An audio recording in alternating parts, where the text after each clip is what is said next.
Hello दोस्तों, क्या हाल चाल। पी ब्लॉक का लेक्चर चल रहा था जिसमें अभी तक बोरान फैमिली और कार्बन फैमिली हो चुका था, टोटली फिनिश हो चुका था। अगर आप नहीं देखे हैं तो जाकर उसको देख सकते हैं।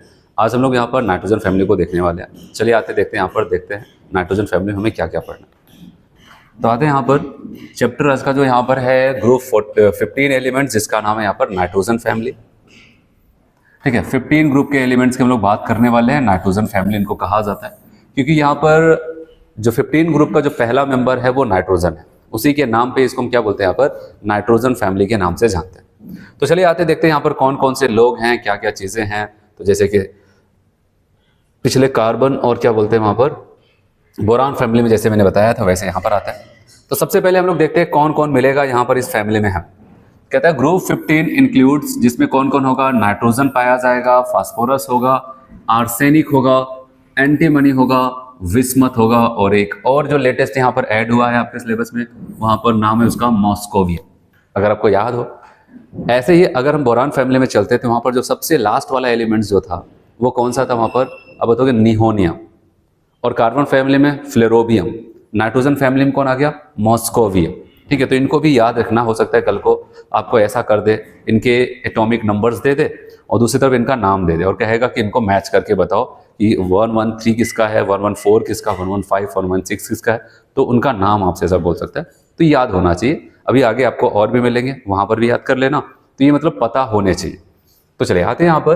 तो ये ग्रुप 15 में आपने देखा कि nitrogen, phosphorus, arsenic, antimony, bismuth और सबसे लास्ट में मॉस्कोवियम। ठीक है, ये लोग पाया जाता है। और बताया गया दीज आर कॉमनली कार्ड, इनको हम कॉमनली किस नाम से जानते हैं, निक्टोजन के नाम से जानते हैं। ठीक है, और निक्टोजन का मतलब यहाँ पर हो जाता है चोकिंग एलिमेंट्स। और आपको होता है इनको निक्टोजेंस कहते हैं, तो ये आपको याद रखना है। आगे हम लोग पढ़ेंगे ऑक्सीजन फैमिली, और ऑक्सीजन फैमिली को हम कैल्कोजेंस के नाम से जानते हैं। तो चलिए वो आएगा तो बताएंगे। अभी यहाँ पर निक्टोजेंस, जिसको हम क्या बोलते हैं यहाँ पर, चोकिंग एलिमेंट्स भी कहते हैं। चलो अब आते हैं यहाँ पर कौन कौन है, कैसा इलेक्ट्रॉनिक कॉन्फ़िगरेशन, क्या क्या कौन है। तो सबसे पहले अगर मैं आपको बताऊं कि यहाँ पर आपको कहता है कि नाइट्रोजन और फास्फोरस की बात करते हैं, ये हमारे यहाँ पर नॉन मेटल्स हैं। क्या है भाई, नॉन मेटल्स हैं। और उसके बाद अगर नेक्स्ट टू और हम लोग बात करते हैं तो बताओ कि आर्सेनिक एंड एंटीमनी, ये हमारे मेटेलॉइड्स हैं, मेटेलॉइड्स हैं। और लास्ट के दो लोगों की अगर हम लोग बात करते हैं, ये मेटल है। कौन है, मेटल्स। ठीक है, तो ये यहाँ पर हुआ शुरू के दो मेंबर यहाँ पर नॉन मेटल्स हैं, और नेक्स्ट टू मेंबर्स क्या हो जाते हैं, मेटेलॉइड्स है, और अगला यहाँ पर आपका क्या हो जाता है, मेटल्स है। अगर आपको याद हो, अगर हम लोग वहां पर चलते हैं कार्बन फैमिली, कार्बन फैमिली में कार्बन, सिलिकॉन क्या थे, नॉन मेटल। जर्मेनियम अकेला मेटेलॉइड था, टिन और लेड। ठीक है, ये और फ्लेरोबियम, ये सबके सब मेटल हुआ करते थे। और बोरान फैमिली में किसको बताया था, बोरान हमारा नॉन मेटल है। इसके अलावा सबके सब एल्युमिनियम, गैलियम, इंडियम, थैलियम, सबके सब क्या हो जाते हैं, हमारे मेटल्स है। हाँ, एल्युमिनियम के लिए आपको एक बात बताया था कि हाँ मेटल तो है, लेकिन इसकी ज्यादातर प्रॉपर्टीज, केमिकल प्रॉपर्टीज बोरान से मैच करती थी। क्योंकि देखो पढ़ने का सही तरीका ये इनऑर्गेनिकल, जैसे ही आपको पता है सेम तरीके से सारी हम ग्रुप्स को पढ़ेंगे पी ब्लॉक के, तो सब में वही पैटर्न होगा। पहले उनके इलेक्ट्रॉनिक कॉन्फ़िगरेशंस होंगे, कौन मेटल कौन नॉन मेटल है, इनसे सिलेक्शंस करता है। तो जब एक को पढ़ो तो तुरंत पिछला वाला जरूर रिवाइज करो। और आपको लगता नहीं हमने एक बार पढ़ा था, पढ़ के रख दिया, तो उसके भूलने के चांसेस रहते हैं। इससे अच्छा ये होता है ना कि आप एक बार पढ़े, आपको लगता है अच्छा यहाँ पर ये नॉन मेटल है, तो बोरान में कौन नॉन मेटल है, कार्बन में कौन नॉन मेटल्स है, ठीक है, उसमें कौन मेटलॉइड था, इसमें कौन मेटल है। तो ये सारी चीज़ आप करते जाओगे तो बार बार, जितनी बार आप याद करते जाओगे तो आपके दिमाग में बैठ जाएगा। ठीक है, तो आते हैं यहाँ पर। अब यहाँ पर अगर देखें कि हमें पता है कि नाइट्रोजन का जो एटॉमिक नंबर है वो 7 है। और आपको मैंने बताया था सेम ट्रेड बोरान फैमिली से ऐसे आगे तक, आपको पता है 7 हम कितना जोड़ देंगे, 8, तो हमारा 15 हो जाएगा। 15 में हम कितना जोड़ देंगे, यहाँ पर 18, कितना जोड़ देते हैं भाई, 18, तो 31। फिर यहाँ पर एक बार फिर से कितना जोड़ेंगे, 18, फिर यहाँ पर 32, और नेक्स्ट यहाँ पर आते थे भी 32, ऐसा कुछ हो जाता है। तो बताओगे 8, 18, 18, 32, 32, ये पैटर्न होगा अगर हम ऊपर से नीचे आते हैं तो। ठीक है, ये पैटर्न होगा यहाँ पर। और अगर हम बात करते हैं यहाँ पर, ये तो आपने देखा। और जनरल इलेक्ट्रॉनिक कॉन्फ़िगरेशन अगर नाइट्रोजन फैमिली की बात करते हैं, आपको होता है NES2 NP3 होता है कि नहीं। और P3 का मतलब आपको समझ में आया क्या, P में 3 का मतलब हाफ फील्ड, और हाफ फील्ड का मतलब जिसको क्या बोलते हैं, स्टेबल कॉन्फ़िगरेशंस। कहाँ पर, नाइट्रोजन फैमिली में। याद रखना 7 है, अगर इनर्ट गैस के साथ यहाँ पर देखिए 2 तो हीलियम के अंदर खर्च होगा, और बचे हुए कितने भी वहाँ पर 5, तो 2s2 2p3, ऐसे 15 है, 10 तो इनके पीछे खर्च हुआ। उसके बाद क्या हो जाएगा, बचे हुए कितने, 5, 3s2 3p3, ऐसे अगर 33 की बात करते हैं आर्सेनिक तो बताओ कि 18 यहाँ पर जाएगा। और उसके बाद अगर बात करते हैं कि 18 अगर हमें लगता है किसी के जस्ट पर हम 4s2 4p3 कर दें तो 8 5 13 13 तो हुआ, वहां पर आप बताओगे 23 इलेक्ट्रॉन हुआ, लेकिन 10 और है, ये 33 है, 33 है, तो बताओ कि इसका मतलब यहाँ पर 3d को भरा था। इसलिए मैंने आपको बताया ये सेकेंड पीरियड है, ये थर्ड है, ये फोर्थ, ये फिफ्थ, ये सिक्स है। सेम तरीका, एक जगह अच्छे से पढ़ लिया, सब कुछ वही। मैंने कहा था कि फोर्थ पीरियड से जब यहाँ पर एलिमेंट्स आता है तब उसमें डी के अंदर इलेक्ट्रॉन का भरना शुरू होता है और पूरा का पूरा 3d भर जाता है 10 इलेक्ट्रॉनों के साथ। ऐसे फिफ्थ में भी आते हैं, तो यहाँ पर आर्सेनिक पर एंटीमनी है Sb, तो बताओगे यहाँ पर क्रिप्टन के जस्ट बाद यहाँ पर 4d10 को भरा गया, तब जाकर के वैलेंस इलेक्ट्रॉनिक कॉन्फ़िगरेशन ये देखने को मिलता है। ऐसे 6 में आते हैं तो बिस्मथ से मुलाकात होती है, तो बिस्मथ कहते हैं जिनान के बाद पहले अब यहाँ पर 4f को पूरा भरा गया, 5d को पूरा भरा गया, तब जाकर के 6s2 6p3 आता है। ऐसे सबसे लास्ट मेंबर जिसका एटॉमिक नंबर कितना 115, याद रखना बोरान में जो नियोनियम था उसका 113, कार्बन में सबसे नीचे जो वहां पर फ्लोरीन था उसका 114, ऐसे नाइट्रोजन में है तो 15, और ऐसे भी कह सकते हैं 15वें ग्रुप से बिलोंग कर रहा है तो 115। ऐसे मैंने कहा था जो 13वें ग्रुप से बिलोंग कर रहा है 113, फिर 114, ऐसे। तो वहां पर क्या हो जाता है, जो जिस ग्रुप से बिलोंग कर रहा है उसी के ही हिसाब से वहां पर नंबर भी अगर लास्ट एलिमेंट को देखे तो इसे ही बैठ जाता है। तो हमारे लिए आसान याद करना भी आसान हो जाता है। 113 कौन से ग्रुप से, 13 ग्रुप बोरान फैमिली, 114 कहाँ से, कार्बन फैमिली, 115, 116, 117, 118 कहाँ पर, आप बताओगे इनर्ट गैसेस से मैच करेगा। ठीक है, ऐसे आते हैं यहाँ पर। मॉस्कोबियम की बात करते हैं तो बताओगे 5f को भरा गया, 14 6d10, तब जाकर के 6 7s2 7p3 यहाँ पर होता है। चलिए आते हैं यहाँ पर, देखते हैं नाइट्रोजन फास्फोरस क्या है, हमारे नॉन मेटल्स है। ठीक है, नाइट्रोजन फास्फोरस हमारे क्या है, नॉन मेटल्स हैं। और आर्सेनिक एंटीमनी क्या हो जाते हैं यहाँ पर, मेटेलॉइड्स हैं।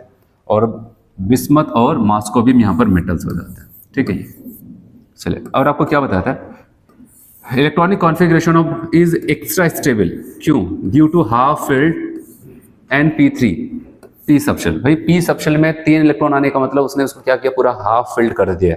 ठीक है, किसी के वहां पर एक्स्ट्रा स्टेबिलिटी देखने को मिलता है। अकरेंस की अगर बात करते हैं, अगर अकरेंस की हम लोग बात करें तो यहां पर आपको क्या बताता है अकरेंस नाइट्रोजन के बारे में, कह रहे हैं atmosphere comprises 78% by volume N2। अब कौन कहां पर कितना परसेंट पाया जाता है इसकी बात करते हैं, तो याद रखना, कह रहे हैं कि एटमॉस्फेयर में नाइट्रोजन 78%। अगर एटमॉस्फेयर की बात है तो कौन राज कर रहा है, नाइट्रोजन। अर्थ क्रस्ट की बात करें कौन सा एलिमेंट, ऑक्सीजन। ठीक है, अर्थ क्रस्ट में सबसे ज्यादा पाए जाने वाला एलिमेंट्स अगर हमसे बोला जाए, बोरान फैमिली में बताया था कौन है, आप बताओगे वहां पर ऑक्सीजन, लगभग 45.5 के आसपास वहां पर परसेंटेज बाई मास पाया जाता है। लेकिन एटमॉस्फेयर में पूछा जाए तो पूरे वॉल्यूम का आप देख रहे हैं यहाँ पर 78% बाई वॉल्यूम तो नाइट्रोजन कवर करके रखा है। ठीक है, और नाइट्रोजन कहाँ पर किस फॉर्म में होगा, in the form of protein. आपको बताया जब मैं आपको बायोमोलिक्यूल्स पढ़ा रहा था तो मैंने कहा था कि प्रोटीन किसका पॉलीमर होता है, अमीनो एसिड। और अमीनो एसिड में CH ग्रुप तो होता है, लेकिन दूसरा एक और ग्रुप होता है NH2 ग्रुप, और NH2 में कौन छुपा है, नाइट्रोजन ही तो छुपा है। इसलिए आपको बताया कि हम लोग क्या करते हैं, कोई भी अगर कोई भी हमारे पास सब्सटेंस है, हमें उसमें देखना है कि प्रोटीन कंटेंट है कि नहीं, कितना है, तो हम वहाँ पर क्या करते हैं, नाइट्रोजन की परसेंटेज को ही देखते हैं। जैसे कहते हैं अगर कोई प्रोटीन पाउडर है, अगर मैं वहाँ पर टेस्ट कर रहा हूँ भाई सच में इसमें कितना परसेंट नाइट्रो, वहाँ पर ये अच्छा प्रोटीन कंटेंट है कि नहीं, हम वहाँ पर नाइट्रोजन की परसेंटेज को देखते हैं, तो उससे अनुमान लगाते हैं हाँ यहाँ पर प्रोटीन परसेंटेज कितनी है। तो वह आपको यहाँ पर बताया गया कि in the form of the proteins, जैसे किसके अंदर, प्लांट हो चाहे एनिमल्स, उनके अंदर जो प्रोटीन्स पाया जाता है उसके अंदर भी नाइट्रोजन आपको देखने को मिलता है। और ये भी आपको इंपॉर्टेंट यहाँ पर रखना है, अर्थ क्रस्ट में, अर्थ क्रस्ट में कुछ ओर के रूप में पाया जाते हैं कंटेनिंग नाइट्रोजन। जैसे दोनों ओर का नाम याद रखना, चाइल्ड साल्टपीटर तो NaNO3 और इंडियन साल्टपीटर तो KNO3। याद रखना, ऐसा नहीं कि इंडियन तो सोडियम, ऐसा कोई कॉन्सेप्ट बनाना मत। सोडियम का नाइट्रेट को चाइल्ड्स कहते हैं, चाइल्ड साल्टपीटर, पोटेशियम वाले को हम इंडियन साल्टपीटर कहते हैं, कोई कंफ्यूजन नहीं रखना है। ठीक है, तो ऐसा नहीं कहा होता कि सोडियम इंडिया, ऐसा कुछ नहीं रखना है वहां पर, याद रखना NaNO3 चाइल्ड और KNO3 क्या हो जाता है, इंडियन साल्टपीटर। चलिए फास्फोरस की बात करते हैं। अभी तो नाइट्रोजन को आपने देखा एटमॉस्फेयर में 78% प्रोटीन के रूप में प्लांट एनिमल में पाया जाता है, उसके बाद चाइल्ड साल्टपीटर, और उसके बाद वहां पर क्या हो जाता है, इंडियन साल्टपीटर के रूप में पाया जाता है। चलो फास्फोरस की बात करते हैं, फास्फोरस कहां पर कैसे, फास्फोरस के लिए आपको कहता है कि मिनरल एपेटाइट फैमिली, एक बार आगे फिर से मिलेगा आपको यहाँ पर, लेकिन देखते हैं एपेटाइट फैमिली का अगर फॉर्मूला में ऐसे लिखे तो इसको ऐसे लिख सकते हैं आप, यहाँ पर कह सकते हैं Ca9, कैल्शियम 9 है, PO4 का होल 6, फिर यहाँ पर डॉट है, ठीक है ऐसे, उसके बाद CaX2 है, और यहाँ पर जो X2 है आपका ऐसा नहीं कि हेलोजन ही होगा, क्लोरीन फ्लोरीन हो सकता है, अगर होना चाहे तो वहां पर OH भी हो सकता है। जैसे एक एग्जांपल फ्लोरेपेटाइट, याद रखना फ्लोरेपेटाइट फिर से रिपीट होगा जब हम हैलोजन फैमिली पढ़ेंगे और वहां पर फ्लोरीन के बारे में बोला जाएगा, फ्लोरीन किस फॉर्म में, तब वहां पर कहेगा कि फ्लोरेपेटाइट के रूप में। अब यहां पर लिखा गया Ca10 PO4 का होल 6F2। देखो अगर यहाँ पर 9 क्लोरीन कैल्शियम यहाँ पर एक यहाँ पर, अगर इसको चाहे तो एक साथ में लिख सकते हैं। तो मैंने इस रूप में भी इसको लिखा, या फिर आपको ऐसे लिखे जैसे ये फॉर्मूला था। आपको बताया यहाँ पर आपने हेलोजन लगा दिया फ्लोरीन, तो इसको कहेंगे फ्लोरेपेटाइट। तो अब यहाँ पर Ca9 PO4 का होल 6, यहाँ पर CaX2 था, CaF2 कर दिया। तो कहने का मतलब यहाँ पर हम फास्फोरस पे कॉन्सेंट्रेट कर रहे हैं। तो फास्फोरस हमारा मिनरल एपेटाइट फैमिली के रूप में भी पाया जाएगा। और कहाँ पर, और आपकी बुक में क्या लिखते हैं, एनसीईआरटी कहता है phosphorus is also present in bones and living cells. Bone में भी पाया जाता है और कहाँ पर, लिविंग सेल्स में। अगर लिविंग सेल्स की बात है, जब मैं आपको बायोमोलिक्यूल्स पढ़ा रहा था तो मैंने कहा था फास्फोडाइस्टर बॉन्ड, याद है कहाँ पर पाया जाता है? एक न्यूक्लियोटाइड को दूसरे न्यूक्लियोटाइड से जोड़ने के लिए वहां पर क्या होता है, फास्फोडाइस्टर लिंकेज पाया जाता था। फास्फोडाइस्टर मतलब फास्फोरस तो आ ही गया, कहाँ पर जोड़ता था बताओ, 3' और 5' इंड्स को जोड़ने का काम करता था। चलिए लिविंग सेल्स में पाया गया। और कौन बचा, नाइट्रोजन फास्फोरस पे चर्चा होगी। और कौन कौन से एलिमेंट बच रहे हैं यहाँ पर बताओगे, आर्सेनिक, एंटीमोनी, बिस्मथ। तो कहा कि ये किस रूप में पाए जाएंगे, तो कह रहे हैं आर्सेनिक, एंटीमोनी और बिस्मथ। बताइए these are present mainly sulphide mineral, किस रूप में, सल्फाइड के मिनरल के रूप में पाया जाता है। ठीक है, फिर आते हैं यहाँ पर हम बात करते हैं एटॉमिक और फिजिकल प्रॉपर्टीज। याद रखना जैसे ही ये सब प्रॉपर्टीज आएगी तुरंत पिछला भी, ऐसा नहीं कि बोरान पढ़ लिया, कार्बन पढ़ लिया तो भूल गए, तुरंत कंपेयर करना है कि वहां पर क्या ऑर्डर था, वहां पर क्या ऑर्डर था, यहाँ पर क्या ऑर्डर। ठीक है, तो ऐसे आपको करते जाना। तो चलिए अगर हम बात करते हैं, यहाँ पर आपको कहता है कि एटॉमिक एंड फिजिकल प्रॉपर्टीज की, तो आपको खुद देखते जाना कि कहाँ पर आपको बदलाव नजर आता है। Atomic and physical property group 15, atomic and ionic radii सबसे पहले। और आपको पता है पहले यहाँ पर देखते तब उसमें जाते हैं। अब खुद देखो कि मैंने यहाँ पर लिखा है कि एक arrow nitrogen, phosphorus, arsenic, antimony, bismuth. कह रहे भाई नंबर ऑफ शेल बढ़ता जाएगा तो क्या हो जाएगा, एटॉमिक रेडियाई भी नियम के हिसाब से बढ़ती जानी चाहिए। और यहाँ पर वैसे ही सेम हुआ। सवाल है तो क्या ऐसा सब जगह हुआ था? तो आप खुद बताओ बोरान फैमिली में क्या था? अब बताओगे सब कुछ सही चल रहा था, बस गैलियम छोटा हो गया एल्युमिनियम से, ठीक, कोई दिक्कत नहीं। कार्बन फैमिली में कोई दिक्कत? अब बताओगे नहीं कोई दिक्कत नहीं थी, कार्बन, सिलिकॉन, जर्मेनियम, पिलेट बढ़ता जाता था, कोई आगे पीछे का ऑर्डर नहीं होता, ऑर्डर बहुत स्मूथली फॉलो हो रहा था। Nitrogen family, nitrogen, phosphorus, arsenic, antimony, bismuth smoothly follow हो रहा है। जहां पर ऑर्डर फॉलो हो रहा है उसको याद रखने की कोई जरूरत नहीं, वो तो आप एक टेबल बना लोगे ऐसे, पीरियोडिक टेबल में नीचे जाने पर साइज बढ़ती है, आयोनेशन एनर्जी, इलेक्ट्रॉनिगेटिविटी और क्या वहां पर इलेक्ट्रॉन गेन एंथैल्पी, ये सब घटती है, साइज बढ़ती, साइज बढ़ रहा है यहाँ पर। ठीक है, हाँ लेकिन कार्बन आपको एक लाइन याद कराई थी, कहता था कि कार्बन से सिलिकॉन बड़ी तेजी से बढ़ा, फिर सिलिकॉन से जर्मेनियम, टिन लेड धीरे धीरे बढ़ रहा। वही सेम लाइट यहाँ पर रिपीट करता है, कहता है यहाँ पर नाइट्रोजन से, नाइट्रोजन छोटा सा, फास्फोरस और बढ़ा, एक एक बढ़ जाता है काफी ज्यादा, फिर नाइट्रोजन से फास्फोरस, फिर आर्सेनिक, एंटीमनी, बिस्मथ धीरे धीरे बढ़ता है। तो क्यों ऐसा हो रहा है? आपके पास एक ही लाइन है, वो कौन सा, due to poor screening, shielding effect और DNF इलेक्ट्रॉन्स। वही सेम चीज मैंने इसलिए कहा था बोरान फैमिली अगर एक बार अच्छे से याद कर लिया उसके बाद आगे कोई दिक्कत ही नहीं, वही सेम लाइनें फिर से रिपीट होगी। चलो ये तो यहाँ पर ऑर्डर में कोई दिक्कत नहीं, ऑर्डर इसलिए पूछने के भी चांसेस बहुत कम है इनका वाला। अगर किसी के रेडियस का ऑर्डर पूछ सकता है तो बोरान फैमिली, तो उसको कभी नहीं भूलना कि पता चला ये सब रटे बैठे, जिसको रटना नहीं था इसको हर किसी को आता है और वो भूल गए जो हमें आना चाहिए था। हाँ अगर इनसे पूछेगा स्टेटमेंट, वो स्टेटमेंट याद रखना, कह रहे there is a considerable increase in covalent radius, कहाँ से, नाइट्रोजन टू फास्फोरस।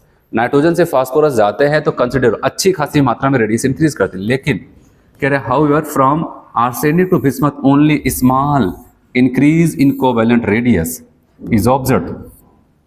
आगे चलने पर वहां पर काफी कम बढ़ रहा है, ऐसा क्यों हो रहा है? तो आपके पास वही लाइन है, this is due to the presence of completely filled D and F orbitals in heavier elements. जैसे जैसे ग्रुप पे नीचे जाते हैं तो D और F के अंदर भी कंप्लीट फिलिंग के साथ हमें देखने को मिलता है कॉन्फ़िगरेशंस, और हमें पता है D और F वाले में इलेक्ट्रॉन आने का मतलब क्या, पुअर स्क्रीनिंग इफेक्ट देखने को मिलेगा। यही सेम ऐसा लिखा था वहां पर कार्बन फैमिली, इसलिए अगर कार्बन फैमिली आपने अच्छे से देखी, इसलिए मैंने कहा अगर बोरान फैमिली अच्छे से पढ़ लिया, उस पर पकड़ बना ली तो कार्बन फैमिली समझ में आएगा। और कार्बन फैमिली पर अगर आपकी पकड़ बन जाती है तो आपको वही सेम मैक्सिमम लाइनें, मैक्सिमम चीजें आपको ऐसा लगता है कॉपी पेस्ट करके नाइट्रोजन फैमिली में बोल देता हूँ।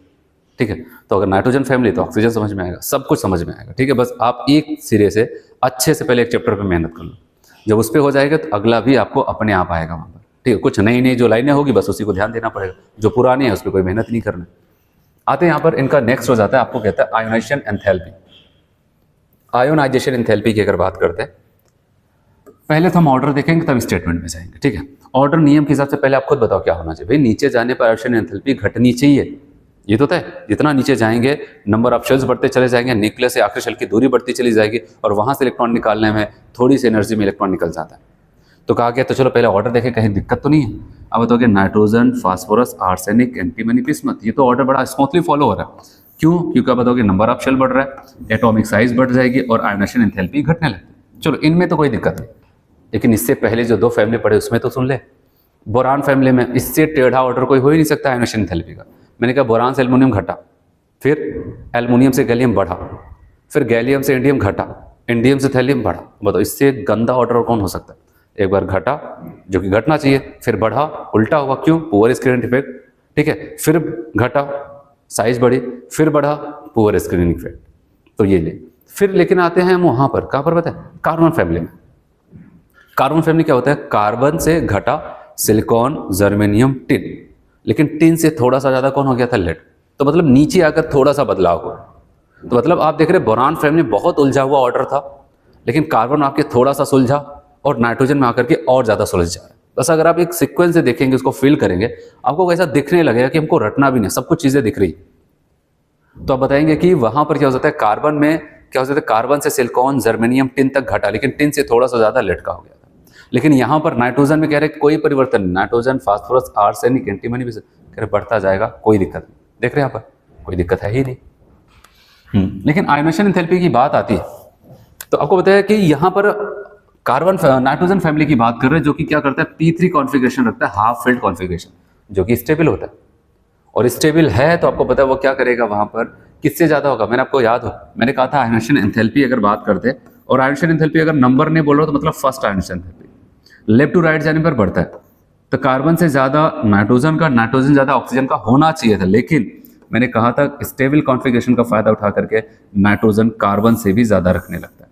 तो ये 2-3 जगह जहां पर चीजें बदल रही थी स्टेबल कॉन्फ़िगरेशन की वजह से, वो याद रखना। जैसे बेरिलियम का बोरान से ज्यादा और नाइट्रोजन का ऑक्सीजन से ज्यादा हो जाता था, ठीक है। अगर आप इसको नहीं याद है तो इसका मतलब आपको कोई मतलब नहीं आयोनाइजेशन एंथैल्पी क्या होती, क्योंकि यही सब तो पूछे गए क्वेश्चन है हर 2-3-4 सालों पे, मतलब कहीं नहीं किसी रूप में क्वेश्चन को पूछ लेता है। तो ये सब पीरियोडिक टेबल में पढ़ाया था, उसको भी याद रखना और ये याद रखना। चलो आते हैं यहाँ पर बढ़ते हैं कि due to extra stable half filled configuration किसका? p ऑर्बिटल्स का एंड स्मॉलर साइज और छोटी size, the ionization enthalpy of group 15 nitrogen family is much greater than, बहुत ज्यादा ग्रेटर हो जाएगा, that of the 14th group 14th element in the corresponding periods. 14 से तो ज्यादा ही होगा। इन्होंने एक लाइन और नहीं बोली, अगर बोलते थे भी कह सकते, केवल कह रहा है भाई 14 ही छोड़ो। ये क्या हो जाता है? यहाँ पर 16 वाले से भी ज्यादा हो जाता है। कौन? नाइट्रोजन फैमिली, ठीक है। तो यहाँ पर मैंने लिख दिया, ये लाइन जो मैं आपको बता रहा हूँ कि ऑक्सीजन से भी ज्यादा होता है, ये ऑक्सीजन फैमिली में बोलता है। लेकिन हमें तो पता है, हम पीरियोडिक टेबल पढ़ चुके हैं, प्रॉपर्टीज पढ़ चुके हैं। और आगे क्या बोलता है? Down the group ionization enthalpy decreases due to gradual increase atomic size. ये इनके लिए लाइन बोल रहे हैं। लेकिन ऊपर वाले में 14वें ग्रुप से कंपैरिजन कर रहे हैं। मैंने कहा कि 14वें से नहीं, आप 16वें से भी कंपैरिजन कर लो। 14th नंबर का ग्रुप और 16th ग्रुप से भी ज्यादा होता है कौन? 15 ग्रुप एलिमेंट्स की आयोनाइजेशन एंथैल्पी। ये फर्स्ट आयोनाइजेशन एंथैल्पी की बात हो रही है, इस बात का ध्यान देना, ऐसा नहीं सेकंड की बात हो रही, क्योंकि जब सेकंड की बात आती है तो ऑक्सीजन, नाइट्रोजन, कार्बन को तो छोड़ ही देता है और कहां पर? फ्लोरीन को भी डोमिनेट कर देता है। अगर सेकंड आयोनाइजेशन एंथैल्पी की बात आती है तो ऑक्सीजन केवल नाइट्रोजन से ही ज्यादा नहीं होता है, बल्कि वो किससे ज्यादा हो जाता है? अब बताओ कि फ्लोरीन से भी ज्यादा होता है सेकंड। लेकिन जब तक सेकंड ना बोले हम सेकंड नहीं सोचेंगे। अब हमेशा फर्स्ट ही सोचना, अगर कोई भी नंबर ना दे तब भी। नेक्स्ट आता है इलेक्ट्रोनेगेटिविटी, और इलेक्ट्रोनेगेटिविटी पहले देख लेते हैं तब बात करते हैं। नियम क्या कहता है पहले आप खुद बताओ। नियम तो ये कहता है भाई नीचे जाने पर घटना चाहिए। तो चलो देखते हैं। Nitrogen, phosphorus, arsenic, antimony, bismuth, number of shell बढ़ रहे, एटॉमिक साइज बढ़ रही, इलेक्ट्रोनेगेटिविटी घट जा रही। बात सही है, सब कुछ अच्छा चल रहा है, ठीक है। इलेक्ट्रोनेगेटिविटी घटा। चलो फिर से बोरान फैमिली में क्या था? बोरान से एल्युमिनियम घटा, फिर गैलियम, इंडियम, थैलियम पे बढ़ने लगता। पहले बोरान से एल्युमिनियम तो अच्छे से घटा, उसके बाद फिर उल्टी गिनती सुनने हो जाती, फिर बढ़ने लगता था। और बताया कि ऐसा, और बताया क्योंकि वहां पर जो उनके साइज में डिस्क्रपेंसीज आती थी, उसी की वजह से वहां पर ये दिक्कतें हैं। तो चलो यहां पर ही हो। अब कार्बन फैमिली की बात कर लेते हैं। तो कार्बन फैमिली आपको ये कहता है कि आयोनाइजेशन एंथैल्पी, इलेक्ट्रोनेगेटिविटी, कार्बन की इलेक्ट्रोनेगेटिविटी सबसे ज्यादा, लेकिन उसके बाद एक लाइन लिखता है कार्बन की ज़्यादा, फिर टिन से लेकर के लेड तक लगभग ऑलमोस्ट सेम हो जाता है। अगर आपको याद हो कार्बन के लिए 2.5 ऐसा कुछ लिखा था, उसके बाद 1.8, 1.8, 1.8, 1.8 और लास्ट में लेड के लिए 1.9 लिख दिया। लेकिन स्टेट में लगता है कि कार्बन का सबसे ज़्यादा, उसके बाद लेड से लेकर के टिन तक क्या हो जाता है, वहाँ पर ऑलमोस्ट सेम होता है। लेकिन सवाल आता है यहाँ पर ऐसा कुछ नहीं, साफ साफ कहता है भाई नीचे जाओगे तो घटता चला जाएगा, इनका सबसे ज़्यादा, उनसे कम ये, उनसे कम ये, उनसे कम, उनसे कम। वही लाइन लिखता था, electron negativity value in general decreases down the group with increase in atomic size. तो कहने का मतलब मैं आपको यहाँ पर यही कहूँगा, साइज में भी इनके ऑर्डर को याद रखने की कोई ज़रूरत नहीं है, आयनोसन एंथैल्पी में भी याद रखने की कोई ज़रूरत नहीं है, इलेक्ट्रॉन नेगेटिविटी में भी याद रखने की कोई ज़रूरत। जो आप जनरल ट्रेंड जाते हो एक लाइन का, बस सब कुछ उसी पे फिट बैठ रहा है, ठीक है। तो जहाँ पर हमें कुछ नया दिखेगा वहाँ पर हम ध्यान लगाएंगे, ठीक है, वैसे नहीं कि इसमें रटते जा रहे हैं। आते हैं यहाँ पर फिजिकल प्रॉपर्टीज़ में, और फिजिकल प्रॉपर्टीज़ में आपको क्या कहता है कि नाइट्रोजन इज डायटोमिक गैस। ये तो आपको पता ही भाई, नाइट्रोजन तो एंटी रूप में पाया जाता है, पूरा पूरा एटमॉस्फेयर घेर के रखा है 78%। तो नाइट्रोजन हमारा N2 के रूप में डायटोमिक गैस के रूप में पाया जाता है। लेकिन इनके और जो एलिमेंट है, while other elements are polyatomic, वो अगर अपने एलिमेंटल फॉर्म में होंगे तो आप बताओ कि पॉलीएटॉमिक वो भी सॉलिड होंगे, ये गैस फॉर्म है, ये सॉलिड, जैसे P4, AS4, SB4, ठीक है, इस फॉर्म में पाया जाता है। फिर अगर आपको कार्बन फैमिली याद है, ठीक है, तो आपको वही सेम लाइन यहाँ पर फिर से मिलने वाली। कार्बन मैंने आपको बताया था कि कार्बन के पास यूनिक एबिलिटी होती है, क्या हो जाता था वहाँ पर, पी पाई मल्टीपल बॉन्ड बनाना, किसके साथ, खुद के साथ और कुछ के साथ, मोर इलेक्ट्रोनेगेटिव एलिमेंट्स के साथ। वैसे इनके लिए भी कह रहा है कि इनके पास भी नाइट्रोजन के पास वही क्वालिटी होती है कि आप बताओ कि पी पाई मल्टीपल बॉन्ड अपने साथ बना सकते हैं। बताइए nitrogen due to small size, छोटी साइज का फायदा उठाता है, forms p pi multiple bond. आप देख रहे नाइट्रोजन ट्रिपल बॉन्ड नाइट्रोजन, और यहाँ पर इनके बीच में 3 बॉन्ड बना है। तो ये तीनों बॉन्ड इतने ज़्यादा स्टेबल होते हैं कि अगर हम इनको जल्दी तोड़ नहीं पाते, इसलिए बताया गया नाइट्रोजन ट्रिपल और nitrogen bond in is very strong, बहुत ही ज़्यादा स्ट्रॉन्ग होता है। सो इट इज इनर्ट, ये क्या होता है, इनर्ट होते हैं कहाँ पर, एट रूम टेम्परेचर, और रूम टेम्परेचर पे क्या हो जाएंगे, इनर्ट होते हैं। हाँ समझ में, रूम टेम्परेचर पे ये इनर्ट होते हैं, ये आपको ध्यान देना। फिर बताएगा एक्सेप्ट नाइट्रोजन, अगर हम नाइट्रोजन को छोड़ दें, all elements show allotropic. Allotropic का मतलब जानते हैं, जैसे कार्बन के एलोट्रोप्स हम लोग क्या पढ़े थे, ग्रेफाइट, डायमंड, फुलरेंस, ये कार्बन कार्बन कार्बन कार्बन ही जुड़ करके बनाए थे। वैसे अगर कह रहे हैं कि नाइट्रोजन ऐसा कोई कंपाउंड्स नहीं बनाता है कि नाइट्रोजन नाइट्रोजन नाइट्रोजन जुड़ करके वहाँ पर कोई एलोट्रॉपिक फॉर्म्स बनाए, क्योंकि नाइट्रोजन जो होता है ना मेनली अपना N3 में ही खुश रहते हैं, और ये 3 बॉन्ड बनाते हैं जब 2 नाइट्रोजन तभी खुश होते हैं। अगर हम कहें कि एक बॉन्ड बना लो फिर अगला बॉन्ड किसी और नाइट्रोजन के साथ बना लेना, तो वहाँ पर अनस्टेबल होने लगता है। इसीलिए एलोट्रोपिक की क्वालिटी इनके पास खत्म हो जाती है। इसलिए याद रखना कि नाइट्रोजन को छोड़ करके इसके और जो एलिमेंट है उनके पास एलोट्रोपिक की प्रॉपर्टीज पाई जाती है, अपने एलोट्रॉप्स बनाते हैं। चलो अब कुछ यहाँ पर और चीज़ें देखते हैं। और एक चीज़ और मैं आपको यहीं से बताऊँ, बोरान फैमिली और कार्बन फैमिली में मेल्टिंग और बॉइलिंग पॉइंट्स का जो ट्रेंड चलता है वो नीचे जाने पर आपको पता है क्या हो जाता था, वो घटता था। अगर आप फिर से देखें उसमें ऐसा नहीं कि एकदम स्मूथली फॉलो होगा, कहीं पर थोड़ा सा बढ़ गया ये अलग बात है, नहीं तो नीचे जाने पर घटता है। लेकिन carbon family, oxygen family, halogen family, यहाँ पर देखें यहाँ पर चीज़ें पलट जाएंगी, नीचे जाने पर मेल्टिंग और बॉइलिंग पॉइंट्स बढ़ते जाते हैं, ये ट्रेंड होता है। हाँ उसमें कहीं पर बदलाव हुआ, कोई थोड़ा सा ज़्यादा कोई कम हो गया, एक अलग बात है। लेकिन जब मोटा मोटा अगर बात करते हैं तो वहाँ पर जैसे आप देख रहे हैं यहाँ पर बॉइलिंग पॉइंट्स में नाइट्रोजन से ज़्यादा, फास्फोरस से ज़्यादा आर्सेनिक, फिर यहीं पर थोड़ा सा बदलाव हुआ, ठीक है, एंटीमनी हो गया बिस्मथ से ज़्यादा, ठीक है, ये बॉइलिंग पॉइंट का ट्रेंड है। और मेल्टिंग पॉइंट की बात करते हैं तो नाइट्रोजन फास्फोरस, ये था पहले, ये वाला देखिए तब उसको बात करते हैं। हाँ बॉइलिंग मेल्टिंग पॉइंट में कहता है नाइट्रोजन फास्फोरस आर्सेनिक, आर्सेनिक तक बढ़ता है, नाइट्रोजन से बढ़कर फास्फोरस बढ़कर के आर्सेनिक, उसके बाद फिर एंटीमनी और बिस्मथ में क्या हो जाता है, फिर डिक्रीज होने लगता है। अगर इसी को हम जो आपके टेबल में डाटा दिया उसके बेसिस पे करें, आप कहेंगे नाइट्रोजन से बढ़कर फास्फोरस, फिर उसके बाद आपको होता है यहाँ पर बिस्मथ, एंटीमनी, फिर आर्सेनिक आ रहा है, ठीक है। ऐसे अगर डाटा के हिसाब से करें तो आर्सेनिक इन दोनों से भी बड़ा, इधर से भी बड़ा, तो उसका सबसे ज़्यादा होगा। ये टेबल में था, बाहर नहीं लिखा था आपकी बुक में एनसीईआरटी में, ठीक है, टेबल के अंदर तो मैंने निकाल करके बाहर लिखा। हालांकि इनके डिफरेंट डिफरेंट फिजिकल स्टेट के साथ दिखता है, इसलिए बहुत कम चांसेस पूछे जाने के, लेकिन याद रखने में क्या जाता है, ठीक है। अगर घुमा फिरा कर पूछते हैं तो हमें पता होना चाहिए ऐसा ऑर्डर होगा, कम से कम इतना तो याद रहे, नीचे जाने पर बढ़ता है। इससे पहले बोरान और कार्बन फैमिली नीचे जाने पर घटता था। तो अब सबसे मेन यहाँ पर टेबल पे फोकस करते हैं, क्या कहता है टेबल में। कह रहा है कि nitrogen, phosphorus, arsenic, antimony, bismuth, जो भी एटॉमिक नंबर को याद रखने की कोई ज़रूरत नहीं है, 7 इसका याद कर लो, उसके बाद एक बार 8 जोड़ना, 2 बार 18 जोड़ना, 2 बार 32, पहुंच जाओगे जहां तक पहुंचना है। एटॉमिक मास में कोई मेहनत नहीं, इलेक्ट्रॉनिक कॉन्फ़िगरेशन में कोई मेहनत नहीं, नाइट्रोजन फास्फोरस में कोई दिक्कत नहीं, आर्सेनिक में 3D आ जाता है, एंटीमनी में 4D आ जाता है, और बिस्मथ में 4F और 5D आ जाता है। ठीक है, ऐसा कुछ वहाँ पर होता है।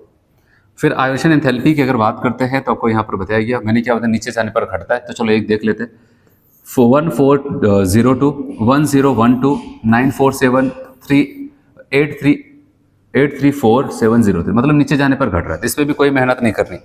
इलेक्ट्रॉन नेगेटिविटी नियम कह रहा था घटता है, चलो देख लेते हैं घट रहा है कि नहीं घट रहा है।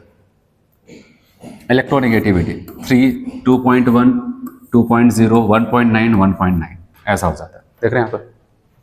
फिर कोवैलेंट रेडियस मतलब नीचे जाने पर घटा, हालांकि इनका लगभग बराबर हुआ एक अलग बात है, लेकिन हम बोलने के लिए बोल सकते हैं नीचे जाने पर घट रहा है इलेक्ट्रॉन नेगेटिविटी।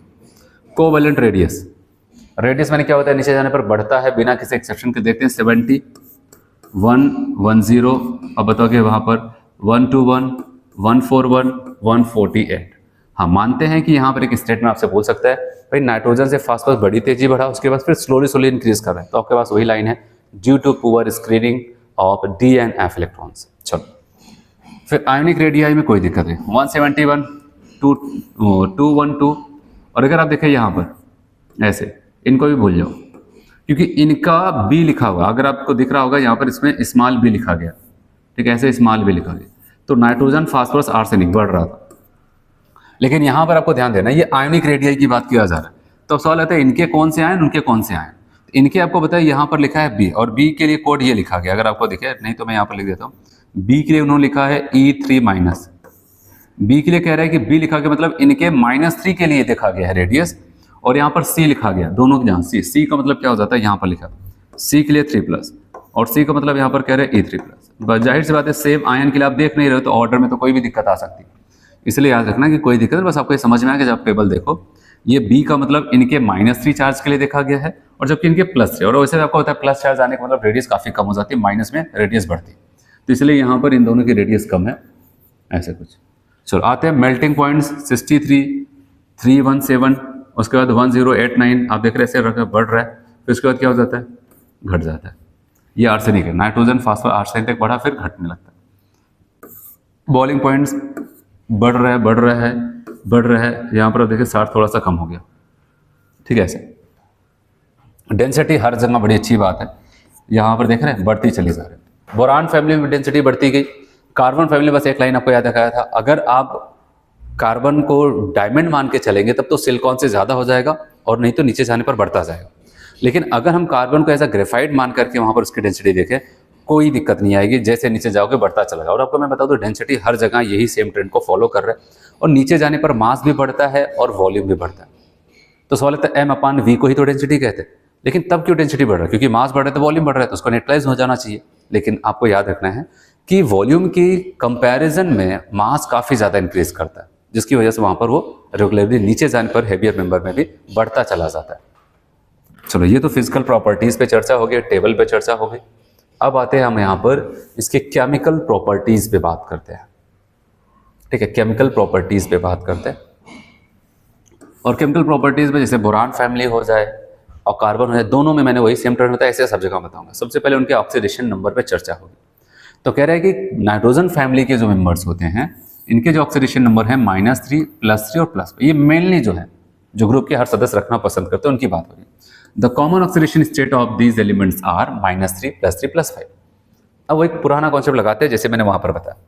अच्छा था, नाइट्रोजन से अगर बिस्मथ तक जाते हैं तो बताओगे भाई साइज तो बढ़ रही, ठीक है। तो मैंने एक टर्म्स बताया था बोरान फैमिली से ही, और वैसा रिपीट होता रहेगा यहाँ तक, और यह आगे वाले चैप्टर्स में भी आएगा। तो याद रखना इनर्ट पेयर इफेक्ट बढ़ जाएगा। क्या हो जाएगा, इनर्ट पेयर इफेक्ट बढ़ेगा, और साथ साथ एक कैरेक्टर जो हर जगह बढ़ता है यहाँ पर भी बढ़ेगा। आपको पता है ग्रुप में कहीं पर भी नीचे जाओगे, जितना जितना नीचे आप जाओगे मेटालिक कैरेक्टर बढ़ता है। तो साथ साथ ऑर्डर को और कंटिन्यू किया गया यहाँ पर। याद रखना इनर्ट पेयर इफेक्ट की वजह से यहाँ पर +5 ऑक्सीडेशन की स्टेबिलिटी घटेगी, और +3 की क्या हो जाएगी, बढ़ेगी। क्योंकि आपको पता है इनर्ट पेयर इफेक्ट मैंने आपको बताया था ऐसे, ठीक है, ऐसे बहुत सारे सेल हैं, तो यहाँ पर ऐसे मान लेते हैं आखिरी सेल है NH2NP3। मैंने कहा नीचे जाने पर due to poor screening and shielding effects Z effective increase कर जाता है and tightly hold the NH2 electrons, और वो क्या कर देता है, NH2 वाले इलेक्ट्रॉन को टाइटली होल्ड करने लगता है, कस के पकड़ने लगता है, जिसकी वजह से क्या हो जाता है, ये जैसे हम हेवियर मेंबर में जाएंगे NH2 वाले इलेक्ट्रॉन बॉन्ड फॉर्मेशन में पार्टिसिपेट नहीं हो पाएगा। जब ये नहीं हो पाएगा तो बचा कौन, केवल NP के, वो भी 3 इलेक्ट्रॉन। अगर ये बॉन्ड पार्टिसिपेशन में इन्वॉल्व होंगे तो +3 ऑक्सीडेशन नंबर देंगे। अगर ये दोनों होते तो 3 इनके 2 इनके मिलकर के 5 हो जाते हैं। इसलिए बताएंगे छोटे मेंबर है वो 5 तक चले जाएंगे, हेवियर मेंबर है उनके लिए तो S वाला जाने को तैयार ही नहीं होता है, केवल ये। तो आपको सब जगह ये बताया इनर्ट पेयर इफेक्ट। तो इसलिए इनर्ट पेयर इफेक्ट के लिए आप बताओगे 5+5 की ऑक्सीडेशन स्टेट ग्रुप में नीचे जाने पर घटती है, +3 की बढ़ती। लेकिन एक और लिखा गया है, क्या बोला जा रहा है बताओ, -3 का घट रहा है। सवाल आता है इसका तो और कम ऑक्सीडेशन, इसका क्यों घट रहा है? तो याद रखना, +5 का घटना और +3 का बढ़ना, उसके लिए रीजन हमारे पास क्या है, इनर्ट पेयर इफेक्ट। क्या भाई, इनर्ट पेयर इफेक्ट। लेकिन -3 का ऑक्सीडेशन की स्टेबिलिटी घटना, उसके लिए हमारे पास क्या है, टर्म मेटालिक कैरेक्टर। क्यों? क्योंकि आपको पता है मेटल को हम इलेक्ट्रोपॉजिटिव एलिमेंट्स कहते हैं, और मेटल कभी नहीं चाहेगा कि वो माइनस में ऑक्सीडेशन नंबर रखे। बहुत बुरी स्थिति आ जाए, उसका दिन खराब चले, तब भले वहां पर रख ले, नहीं तो मेटल वो तो एकदम कॉन्फिडेंस में रहता है, कुछ भी होगा हम प्लस में ऑक्सीडेशन नंबर रखेंगे। तो वही सेम चीज यहाँ पर भी चाहेगा कि हम प्लस में ऑक्सीडेशन नंबर रखें, इसलिए कहा कि माइनस की ऑक्सीडेशन की स्टेबिलिटी नीचे जाने पर घटेगी। आया समझ में? आपसे जब पूछा जाए +5 क्यों घटा, +3 क्यों बढ़ा, तो आपके पास जवाब इनर्ट पेयर इफेक्ट। तो -3 की स्टेबिलिटी क्यों घट गई, तो आपके पास जवाब इनर्ट पेयर इफेक्ट नहीं होगा, क्या होगा, मेटालिक कैरेक्टर। ये सब क्वेश्चन के पॉइंट्स हैं, तो इसको अच्छे से ध्यान देना। चलो अब यहाँ पर बिस्मत तो सबसे नीचे है, उससे कहा कि भाई बिस्मत कभी माइनस में रखोगे क्या, कहता है देखो बहुत बुरा दिन आएगा तो रखेंगे, नहीं तो नहीं। इसलिए एक लाइन आपके एनसीईआरटी में लिखता है, सबसे पहली लाइन ऑक्सीडेशन नंबर के बाद कहता है कि bismuth Bi hardly forms any compound in -3 oxidation state. तो बिस्मत क्या करेगा, हार्डली कोई कंपाउंड्स -3 ऑक्सीडेशन स्टेट में रखेगा। अब बिस्मत की बात आती है, -3 में मतलब नहीं रखना चाहिए। फिर +5 में पूछा क्या रखोगे, तो हमें पता है नीचे जाने +5 की स्टेबिलिटी भी घटती है। तो आप बताओगे, कह रहे हैं कि Bi+5 जैसे कि example BiCl5 is less stable, क्या हो जाता है, काफी ज्यादा स्टेबल होता है, and has tendency to gain electron to form stable Bi3+। और आपको पता है कि Bi3+ में रहना पसंद करेगा, जैसे आपको पता है थैलियम +1 में रहना पसंद करेगा बोरान फैमिली का, लेड कार्बन फैमिली का +2 में रहना पसंद करता है, लोअर ऑक्सीडेशन नंबर। वैसे इनसे पूछा, कह रहे भाई मैं +3 में रहना पसंद करूंगा, +5 में नहीं। इसलिए अगर कभी वो +5 में होगा तो हमेशा इसी जुगाड़ में होगा कि +5 से घटा कर वो आपको +3 में पहुंचा दे। और +5 से +3 में पहुंचाने के लिए आपको पता है अपने आप को घटाना पड़ेगा, और अकेले कोई घटेगा नहीं, जब अपने आप को घटाएगा तो दूसरे को बढ़ाएगा, और जो दूसरे को बढ़ाएगा वो क्या करेगा, ऑक्सीडाइजिंग एजेंट की तरह काम करेगा। ऐसे ही थैलियम बताया, बोरान फैमिली में Tl3+ oxidizing agent, carbon family में Pb4+ ऑक्सीडाइजिंग एजेंट, ऐसे नाइट्रोजन फैमिली में Bi+5 ये भी ऑक्सीडाइजिंग एजेंट की तरह काम करेगा। तो आपको बताइए, so it act as a oxidizing agent. तो ये क्या करेगा, वहां पर एक ऑक्सीडाइजिंग एजेंट की तरह काम करता है। चलो, और यहाँ पर एक लाइन और लिखना, तो आप लिख सकते हैं बोरान का जैसे BCl5 तो अनस्टेबल होता है, एक स्टेबल पाया जाता है यहाँ पर BiF5। अभी आगे हेलोजन में आप देख सकते थे, हेलाइट्स में या फिर यहीं पे लिख देते, ये लगभग तब भी अच्छा खासा स्टेबल हो जाता है। नहीं तो पेंटा वाला कंपाउंड जल्दी इनका स्टेबल नहीं होता, लेकिन यहाँ पर ये काम भर के स्टेबल होते हैं BiF5। चलो आते हैं, अब नाइट्रोजन की बात करते हैं। तो देखो नाइट्रोजन तो कह रहा है कि भाई -3 +3 +5 तो रखेंगे, लेकिन नाइट्रोजन के इसके अलावा भी इसका मन हो रहा है कुछ और ऑक्सीडेशन नंबर रखने का। कहा गया ठीक है, मन हो रहा है तो रखो। तो कह रहे हैं कि सोज +1 +2 एंड +4। देखो -3 +3 +5 तो रख ही रहा है, कह रहे ये भी रख लेंगे, लेकिन कुछ और अच्छे ऑक्सीडेशन नंबर भी रखेंगे। कह रहे +1 +2 पर +4 भी ऑक्सीडेशन नंबर हम रखेंगे। कहा गया कब रखोगे, oxidation state also when it reacted with oxygen. कह रहे जब वो ऑक्सीजन से रिएक्शंस करेगा, कभी आगे आप इसका ऑक्साइड्स देखेंगे डिफरेंट में, उनके भी ऑक्सीडेशन नंबर आपको यहाँ पर डिफरेंट देखने को मिलेंगे। कह रहे इनके अलावा +1 +2 +4 भी रख सकता है। तो मतलब तो नाइट्रोजन के लिए अगर देखा जाए तो बहुत सारे ऑक्सीडेशन नंबर -3 +3 +5 +1 +2 +4 बहुत सारे ऑक्सीडेशन नंबर्स रख सकता है। तो एक लाइन आपको कहता है, आपको याद रखना कि मैंने आपको एक बात बताई थी जब रेडॉक्स पढ़ा रहा था, डिसप्रोपोर्शनेशन रखने के लिए मैंने आपको बताया था, अगर कोई अपने मैक्सिमम ऑक्सीडेशन नंबर पे है और अपने मिनिमम पे है, वो कभी भी डिसप्रोपोर्शनेशन रिएक्शंस नहीं दे सकता। कभी भी एक्सट्रीम वाला ऑक्सीडेशन नंबर डिसप्रोपोर्शनेशंस नहीं दे सकता। अपने मैक्सिमम और मिनिमम के बीच का अगर कोई ऑक्सीडेशन नंबर है तो वहां पर वो डिसप्रोपोर्शनेशंस कर सकता है, मतलब वहां से वो अपने ऑक्सीडेशन नंबर को बढ़ा करके प्रोडक्ट बना सकता है और घटा करके भी प्रोडक्ट बना सकता है एक साथ। तो इसलिए याद रखना, कभी भी डिसप्रोपोर्शनेशंस की बात आए और आपसे कभी एकदम बेसिक सा क्वेश्चन पूछ ले कि कौन डिसप्रोपोर्शनेशन शो नहीं करेगा या फिर कौन डिसप्रोपोर्शनेशन शो करेगा। जो शो नहीं वो करेगा जो अपने मैक्सिमम और अपने मिनिमम पे हो। जैसे नाइट्रोजन फैमिली का अगर कोई एलिमेंट +5 में हो और -3 में हो, वो कभी भी डिसप्रोपोर्शनेशन नहीं कर सकता। डिसप्रोपोर्शनेशन करने के लिए -3 और +5 के बीच का कोई ऑक्सीडेशन नंबर होगा तो वो डिसप्रोपोर्शनेशन कर सकता है। ठीक है, वही लाइन आपको आगे बता रहा है, all oxidation state from +1 to +4। ठीक है, क्योंकि +1 से नीचे नाइट्रोजन के ऑक्सीडेशन नंबर है -3, +4 के ऊपर कौन है +5, तो कह रहे इसके बीच का +1 से लेकर के +4 तक के oxidation state disproportionate in acid solution in case of nitrogen. Nitrogen का अगर कोई एलिमेंट +1 और +4 तक के रेंज का है तो वो याद रखना कि वो डिसप्रोपोर्शनेशन कर सकता है। जैसे आपकी बुक में एक एग्जांपल्स दिया है, HNO3, यहाँ पर नाइट्रोजन का ऑक्सीडेशन नंबर +3 है। HNO2 जिसको कहते हैं नाइट्रस एसिड, नाइट्रिक ही नहीं कहेंगे ना, इसको कहेंगे नाइट्रस एसिड। ये डिसप्रोपोर्शनेट होकर के आप देख रहे हैं यहाँ पर नाइट्रिक एसिड बना रहे हैं। क्या बना रहे हैं? Nitric acid. ठीक है, नाइट्रिक एसिड और वाटर साथ साथ यहाँ पर नाइट्रोजन मोनोऑक्साइड या फिर NO बना रहे हैं। अगर हम देखें +3 से अगर कोई +5 में भी अपने कंपाउंड लेके जा रहा है तो इसका ऑक्सीडेशन हुआ। और अगर देखे हैं तो यहाँ पर अगर हम देखें +3 से अगर कोई +2 में जा रहा है तो आप बताओ इसका क्या हो जाएगा रिडक्शन। तो इसीलिए बताया गया ये अपने +3 था, मतलब बताओगे कि यहाँ पर 1 और 4 तक के रेंज से मैच किया, 1 से लेकर के 4 तक ऑक्सीडेशन नंबर रखेगा तो डिसप्रोपोर्शनेशन कर सकता है। 3 रख रहा है मिडिल का, ये तो बताओगे ये कर देता है। ठीक है, नेक्स्ट आपको यहाँ पर बताता है फास्फोरस। तो phosphorus show +1 +4 oxidation state in some oxo acid. Phosphorus +1 और +4 भी रख सकता है। तो याद करो एक बार फिर से क्या बताया ऑक्सीडेशन स्टेट में, आपको बताया कि -3 +3 +5 ऑक्सीडेशन नंबर इनके हो सकते हैं। +5 की स्टेबिलिटी नीचे जाने पर घटेगी, +3 की बढ़ेगी due to inert pair effect, लेकिन -3 की भी घटती है ड्यू टू बताओगे on going down the groups metallic character increases. जैसे जब हम ग्रुप में नीचे जाते हैं तो वहाँ पर तो मेटालिक कैरेक्टर इंक्रीज करता है तो माइनस में ऑक्सीडेशन नंबर की संभावना ही कम हो जाती है।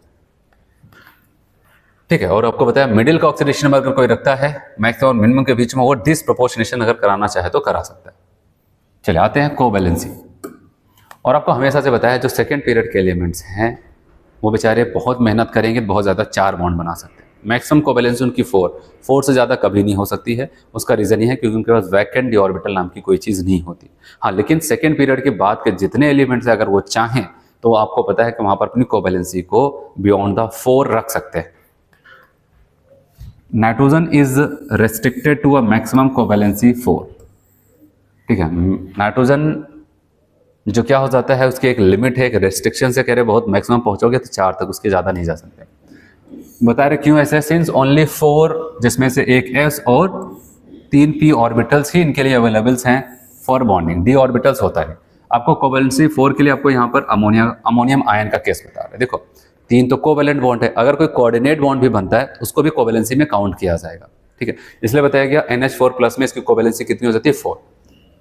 अब आते हैं यहाँ पर कह रहे due to absence of vacant d orbital, वो तो सब जानते हैं सेकंड पीरियड के पास नहीं होगा।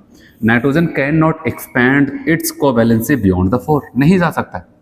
केवल नाइट्रोजन नहीं, इसके सेकंड पीरियड का कोई एलिमेंट्स बियॉन्ड द 4 नहीं जा सकता। फॉर दिस रीजन कह रहे PCl5 मुस्कुराते हुए यहाँ पर फास्फोरस PCl5 रखता है, लेकिन नाइट्रोजन कुछ भी कर ले कभी भी NCl5 नहीं रख सकता। ये सबकी अपनी लिमिट है, उनकी लिमिट बधी हुई है। नाइट्रोजन NCl5 नहीं बना सकता है और फास्फोरस का जो मन करे वो बना दे। ठीक है, चलो यहां पर आते हैं।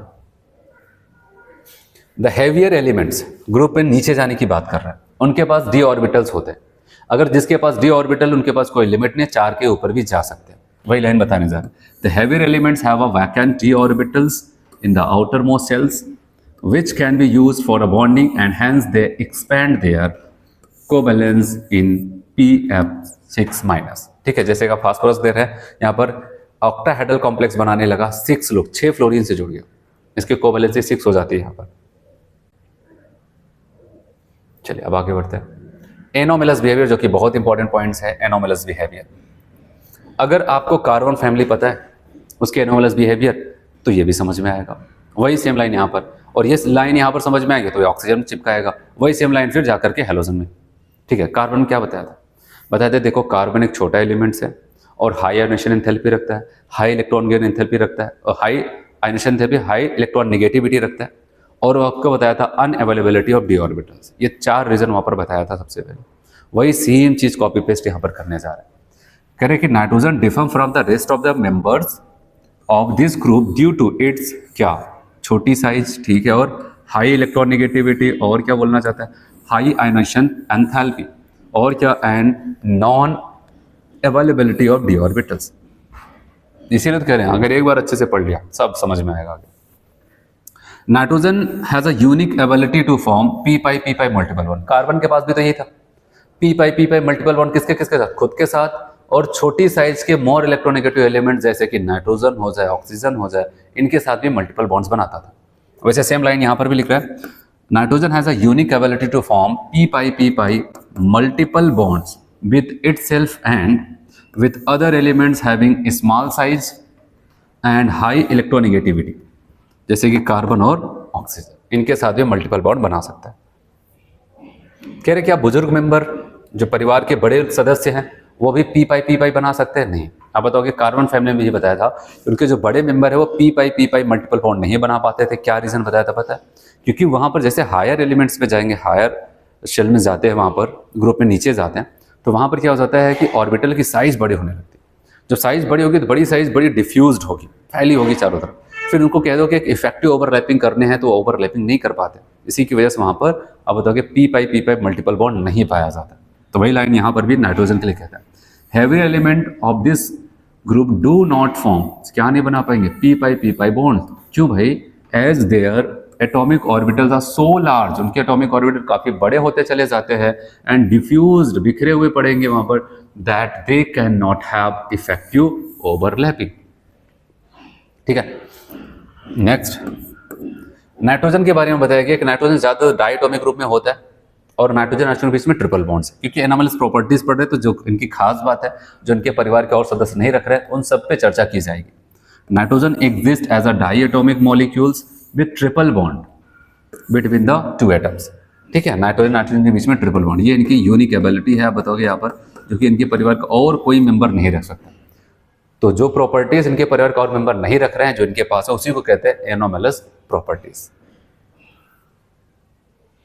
फिर कहा गया और जो हेवियर मेंबर उनसे भी सलाह लिया जाए, भाई क्या आप भी ट्रिपल बॉन्ड बनाओगे कि नहीं? तो क्या बोलता है, phosphorus arsenic antimony form single bond, जैसे कि पी AS और SBS। जबकि हम बात करते हैं बिस्मथ, यहाँ पर इस सब लाइन एक साथ है, यहाँ पर bismuth forms metallic bonds in elemental. Bismuth metal है तो मेटेलिक बॉन्ड बनाएंगे। इसके अलावा सबके सब सिंगल बॉन्ड में खुश है कि हम ट्रिपल नहीं बना पाएंगे। और आपको पता है क्यों नहीं बना पा रहे, क्योंकि बड़ी साइज के हैं, इनके ऑर्बिटल डिफ्यूज्ड हैं, इफेक्टिव ओवरलैपिंग हो नहीं पाती। नेक्स्ट आते हैं द सिंगल। अब नाइट्रोजन से कहा गया काम करो, तुम्हारे परिवार के जो सदस्य हैं वो ट्रिपल बॉन्ड नहीं बना पा रहे आपस में, एक काम करो, क्यों ना तुम उनकी तरह सिंगल बॉन्ड बना के रहने लगो, बात बराबर हो जाएगी। लेकिन ये भी नहीं तैयार हो रहा है, कह रहे नहीं हम ट्रिपल बॉन्ड नहीं बनाएंगे। कहा गया हम सिंगल बॉन्ड नहीं बनाएंगे आपस में। क्यों नहीं बनाओगे? कह रहे देखो, अगर हम सिंगल बॉन्ड बना लेंगे तो हमारा एक ही इलेक्ट्रॉन यूज होगा, और हमारे दो इलेक्ट्रॉन, दोनों इलेक्ट्रॉन पे दो पेयर इलेक्ट्रॉन्स अब बताओगे नाइट्रोजन पड़े रह जाएंगे। और जब वो पड़े रह जाएंगे तब होता है लोन पेयर के बीच में बहुत ज़्यादा रिपल्शन होता है। एक तो छोटी साइज, रिपल्शन ज़्यादा, तो जिसकी वजह से उसकी स्टेबिलिटी कम हो जाएगी। इसलिए नाइट्रोजन अगर हम नाइट्रोजन की बात कर रहे हो, किसी एलिमेंट से नहीं बात कर रहे, नाइट्रोजन अगर आपस में कह दिया जाए कि तुम ही को रहना है और आपस में सिंगल बॉन्ड बना के रहो, तो कभी नहीं रह पाएगा। उसका रीजन आपको ध्यान देना है, क्यों? क्योंकि आप बताओगे यहाँ पर इंटर इलेक्ट्रॉनिक रिपल्शन ज़्यादा होगा, और इसी की वजह से वो एलोट्रॉपी भी शो नहीं करते। अगर हमसे कभी बोला जाए कि ये नाइट्रोजन एलोट्रॉपी क्यों नहीं शो कर पाता है, अब बताओ, क्योंकि नाइट्रोजन के बीच के जो अगर सिंगल बॉन्ड किया जाता है वो स्टेबल नहीं होता है। इसलिए आते हैं यहाँ पर single NN bond is very weak than a single PP bond. PP से पूछा मस्त में खुश है, सिंगल बॉन्ड बना करे, ये नहीं खुश है। क्यों? Because of high inter electronic repulsion. ये लाइन आपसे पूछी जा सकती है। यहाँ पर क्या हो जाएगा आपको बताइए, यहाँ पर एक ही इलेक्ट्रॉन तो खर्च हुआ दोनों का, 5 इलेक्ट्रॉन होते हैं, इनके पास दो जोड़े इलेक्ट्रॉन दोनों के पास होगा। इतना मस्त में रिपल्शन होगा कि ये रहना ही पसंद नहीं करेंगे एक दूसरे के साथ सिंगल बॉन्ड के साथ। तो इसलिए एक लाइन लिखता है inter electronic repulsion of the non bonding electron. जो बॉन्डिंग में नहीं खर्च हुए, फालतू का वो रिपल्शन लगाएंगे, खाली बैठे रिपल्शन लगा रहे, और कुछ करना तो है नहीं। As a result the catenation tendency is weaker in nitrogen. और नाइट्रोजन में कैटिनेशन मतलब खुद के नाइट्रोजन से जुड़ करके एक चेन बनाने की क्वालिटी कम हो जाती है। जब कोई चेन नहीं बना पाएगा तो एलोट्रॉपी की संभावना खत्म। कह रहे beside restricting its covalency for nitrogen can not forms d pi p pi bonds as heavier elements can. कह रहे ये हेवियर एलिमेंट्स के बारे में याद रखना, वो पी पाई बॉन्ड्स नहीं बना पाते, लेकिन D pi p pi bonds बनाना होगा तो वो बना ले जाते हैं, लेकिन नाइट्रोजन नहीं बना पाता क्योंकि उसके बाद डी नाम की कोई चीज है ही नहीं। ये तो कह रहे उसके पास कोवेलेंसी 4 है, डी ऑर्बिटल्स नहीं है, तो इसलिए D pi p pi bonds नहीं बना पाते, और इसके अलावा हेवियर मेंबर बना लेते हैं। फिर आगे कहता है इनके कुछ और मेंबर जैसे phosphorus arsenic can form d pi वाला भी बॉन्ड, लेकिन किसके साथ? ट्रांजिशन मेटल के साथ। ठीक है, तो ये डी पाई बॉन्ड्स बना सकते हैं ट्रांजिशन मेटल के साथ, जैसे कि फास्फोरस आर्सेनिक। अब आते हैं हम लोग यहां पर बात करते हैं reactivity towards hydrogen. Reactivity towards hydrogen, अगर हाइड्रोजन से रिएक्शंस करें तो याद रखना बोरान फैमिली में पढ़ा, वहां पर हाइड्रोजन से रिएक्शंस नहीं कराया था, नहीं कराया तो कोई बात मत कराए। ठीक है, कार्बन फैमिली में भी नहीं कराया था, लेकिन नाइट्रोजन में कराएगा, ऑक्सीजन में कराएगा, हैलोजन में कराएगा। और जब कराएगा तो यहाँ पर जो कंपाउंड्स बनेंगे उसके लिए भी एक और टेबल बताएगा। इससे पहले हम लोग केवल एक टेबल बोरान में पढ़े और एक टेबल कार्बन में, लेकिन यहाँ पर हमें एक और टेबल पढ़ना पड़ेगा इनके हाइड्राइड का। अब यहाँ से नाइट्रोजन में भी, ऑक्सीजन में भी, हैलोजन में भी देखना पड़ेगा। ठीक है, तो आते देखते हैं किस टाइप के हैलाइड्स बनाएंगे, हाइड्राइड बनाएंगे। EH3 all the element of group 15 forms hydride of type EH3, मतलब एक एलिमेंट से 3 हाइड्रोजन जुड़ेगा, जैसे अमोनिया हो जाए NH3। ठीक है, उसके बाद PH3 फॉस्फीन जिसको कहते हैं, ऐसे वहां पर जुड़ता चला जाएगा। और यहाँ पर जो E है हमारा नाइट्रोजन, फास्फोरस, आर्सेनिक, एंटीमनी और बिस्मथ हो सकता है। ये प्रॉपर्टीज आपसे पूछे जाने के चांसेस होंगे, किस टाइप का बनता है ये पूछे जाने के चांसेस, क्योंकि बहुत कॉमन है। EH3 टाइप बने, हाँ इनकी प्रॉपर्टीज बहुत इंपॉर्टेंट है। Nitrogen, phosphorus, arsenic, antimony, bismuth के हाइड्राइड रखे गए यहाँ पर। और याद रखना कि हमेशा याद रखना कि ये नाइट्रोजन से ही डायरेक्टली हाइड्रोजन जुड़ा हुआ है, इसको कहते हैं हाइड्रा एसिड। और हाइड्रा एसिड की जो एसिडिक स्ट्रेंथ होती है, आप बताओगे लेफ्ट टू राइट अगर किसी पर्टिकुलर पीरियड में जाएंगे तब भी बढ़ता है, और टॉप टू बॉटम किसी भी ग्रुप में जाएंगे तो हमेशा बढ़ता है। तो याद रखना यहाँ पर अगर हाइड्रा एसिड की बात करते हैं, हाइड्रा एसिड, क्योंकि ये सब जगह फिट बैठेगा, हाइड्रा एसिड की बात करते हैं। ठीक है, लेफ्ट टू राइट जाता है, लेफ्ट टू राइट, ठीक किसी पीरियड में जाते हैं, तो बताओ कि वहाँ पर क्या हो जाएगा, एसिडिक स्ट्रेंथ इंक्रीज करती है। उसका रीजन एक्चुअली भी क्या हो जाता है, क्योंकि वहाँ पर लेफ्ट टू राइट जाते हैं, इलेक्ट्रॉन नेगेटिविटी बढ़ती है। और टॉप टू बॉटम अगर हम जाते हैं, टॉप टू बॉटम, याद रखना साइज बढ़ती है, जिसकी वजह से यहाँ पर भी एसिडिक स्ट्रेंथ क्या हो जाती है, बढ़ती है। यार कुछ एग्जाम्पल की बात मैं यहीं पर बता दूँ, जैसे CH4 है, NH3 है, H2O है, HF है, ये सब के सब हाइड्रा एसिड है। भाई पीरियड में जाएंगे तो सेम ग्रुप के थोड़ी मिलेंगे, अलग अलग एलिमेंट है, कार्बन, नाइट्रोजन, ऑक्सीजन। तो अब बताना, याद रखना एसिडिक स्ट्रेंथ पूछी जाएगी तो याद रखना लेफ्ट टू राइट जाने पर बढ़ता है। अच्छा, अगर ग्रुप में बात करते हैं, ग्रुप की बात करते हैं, तो एक एग्जाम्पल आपके पास यहाँ पर पड़ा है, एक और एग्जाम्पल आपको बता दें। ऐसे बहुत सारे HF, HCl, HBr, HI। अगर हमसे पूछा जाए तो HF से ज़्यादा HCl, ये Br, फिर ऐसे HI हो जाता है। ठीक है, तो याद रखना ये लाइन हमेशा हर जगह हाइड्रा एसिड के केस में। हाइड्रा एसिड मतलब जो एसिडिक डायरेक्टली सेंट्रल एटम से जुड़ा हुआ है, ठीक है, यहाँ पर उसको हाइड्रा एसिड कहते हैं। उनके लेफ्ट टू राइट जाओगे तब भी एसिडिकेशन बढ़ेगा, टॉप टू बॉटम जाओगे हर जगह यही फिट बैठेगा। ठीक है, हाइड्रा एसिड के केस में से नहीं कि कहीं पर भी लगा दे, केवल हाइड्रा एसिड की बात हो रही है। चलिए लेफ्ट टू राइट जाते हैं तो आप देख रहे हो, टॉप टू बॉटम जाएंगे, यहाँ पर ग्रुप की बात हो रही है, तो एसिडिकेशन बढ़ेगा। अगर किसी का एसिडिकेशन बढ़े तो उसके एनायन का मतलब एक H हटा दो, उसके बाद बेसिक क्वेश्चन देखो वो घटने लगता है। लेकिन ये उतना इंपॉर्टेंट जितना ये है, इनकी स्टेबिलिटी या फिर थर्मल स्टेबिलिटी बोले या फिर स्टेबिलिटी नीचे जाने पर घटती है। क्यों? क्योंकि इसके लिए याद रखना जो हाइड्रोजन है बहुत छोटा है, और जो नाइट्रोजन है चलो इसके ही आसपास का है, फिर हाइड्रोजन छोटा है और फास्फोरस और बड़ा, हाइड्रोजन छोटा, और अब बताओगे एंटीमनी, और ऐसे ऐसे आकर बात करते हैं फास्फोरस, हाइड्रोजन छोटा, और क्या हो जाएगा बिस्मथ और बड़ा। तो क्या हो जाता है, एक छोटा एलिमेंट एक बड़ा, एक छोटा एक बड़ा, तो इनके बीच में उतनी अच्छी बॉन्डिंग नहीं हो पाती। ठीक है, याद रखना, क्योंकि यहाँ पर क्या हो जाता है, एक बड़ा सा आइटम कौन है यहाँ पर, बिस्मथ, और हाइड्रोजन बहुत छोटा है, तो इसमें उतनी अच्छी इफेक्टिव ओवरलैपिंग ही नहीं हो पाती है कि अच्छी ओवरलैपिंग बना कर एक दूसरे के साथ वहाँ पर बॉन्ड बना ले। इसलिए ग्रुप में नीचे जाते हैं तो आप बताओगे एलिमेंट की साइज बढ़ती चली जाती है, जिससे कि हाइड्रोजन और एलिमेंट के बीच का जो बॉन्ड है वो कमजोर होता चला जाएगा। और ऐसे भी कह सकते हैं बॉन्ड लेंथ बढ़ती चली जाएगी, बॉन्ड लेंथ बढ़ती चली जाती है, बॉन्ड कमजोर होता चला जाता है, और कमजोर अगर हो गया, थोड़ी सी एनर्जी दिया तो टूट गया। ठीक है, जिसकी बॉन्ड लेंथ ज़्यादा उसकी बॉन्ड एंथैल्पी कम, इसलिए बताया गया नीचे जाते हैं थर्मल स्टेबिलिटी या फिर स्टेबिलिटी आप याद रखना वो कम होने लगती है। और साथ साथ अगर बात करते हैं रिड्यूसिंग पावर, वो क्या कर जाएगी, इंक्रीज करेगी। क्यों? क्योंकि अगर हम देखें, आपको बताया जब बिस्मथ से पूछा जाए क्या हाइड्रोजन के साथ खुश हो, कहता नहीं, ये छोटा सा है बहुत परेशान कर रहे, इसके साथ नहीं रहना, खुश नहीं इसके साथ। जब वो यहाँ पर खुश नहीं होगा तो चाहेगा कुछ भी करो, यहाँ से निकलो, कुछ और बना लो, लेकिन ये इसके साथ नहीं रहना। तो इसलिए क्या हो जाता है कि यहाँ पर बताओगे कि इसकी डिसोसिएशन एंथैल्पी काफ़ी ज़्यादा लो हो जाती है। बताओगे यहाँ पर लो डिसोसिएशन एंथैल्पी, अब बताओगे यहाँ पर लो डिसोसिएशन एंथैल्पी होने की वजह से, ठीक है, ये बड़ी आसानी से टूट जाएगा और इसी की वजह से क्या हो जाता है, एक अच्छा खासा रिड्यूसिंग एजेंट की तरह काम करता है।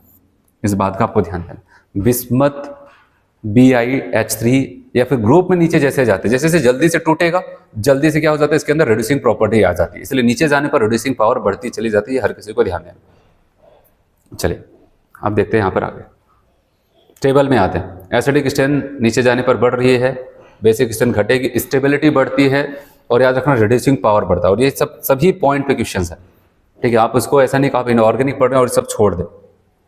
तो चलिए आते हैं यहाँ पर, अगर देखते हैं प्रॉपर्टीज़ में। अगर प्रॉपर्टीज़ में बात करते हैं, सबसे पहले मेल्टिंग पॉइंट। अगर हम यहाँ पर भी इनको थोड़ा सा रोकते हैं नाइट्रोजन को, अभी यहाँ पर देखते हैं ऐसे क्या लग रहा है आपको।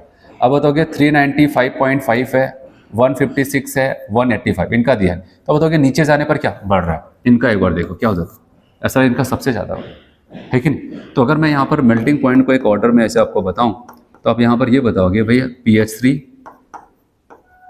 उससे ज़्यादा कौन हो जाएगा, ASH3, उसके बाद यहाँ पर SbH3, फिर उसके बाद यहाँ पर NH3।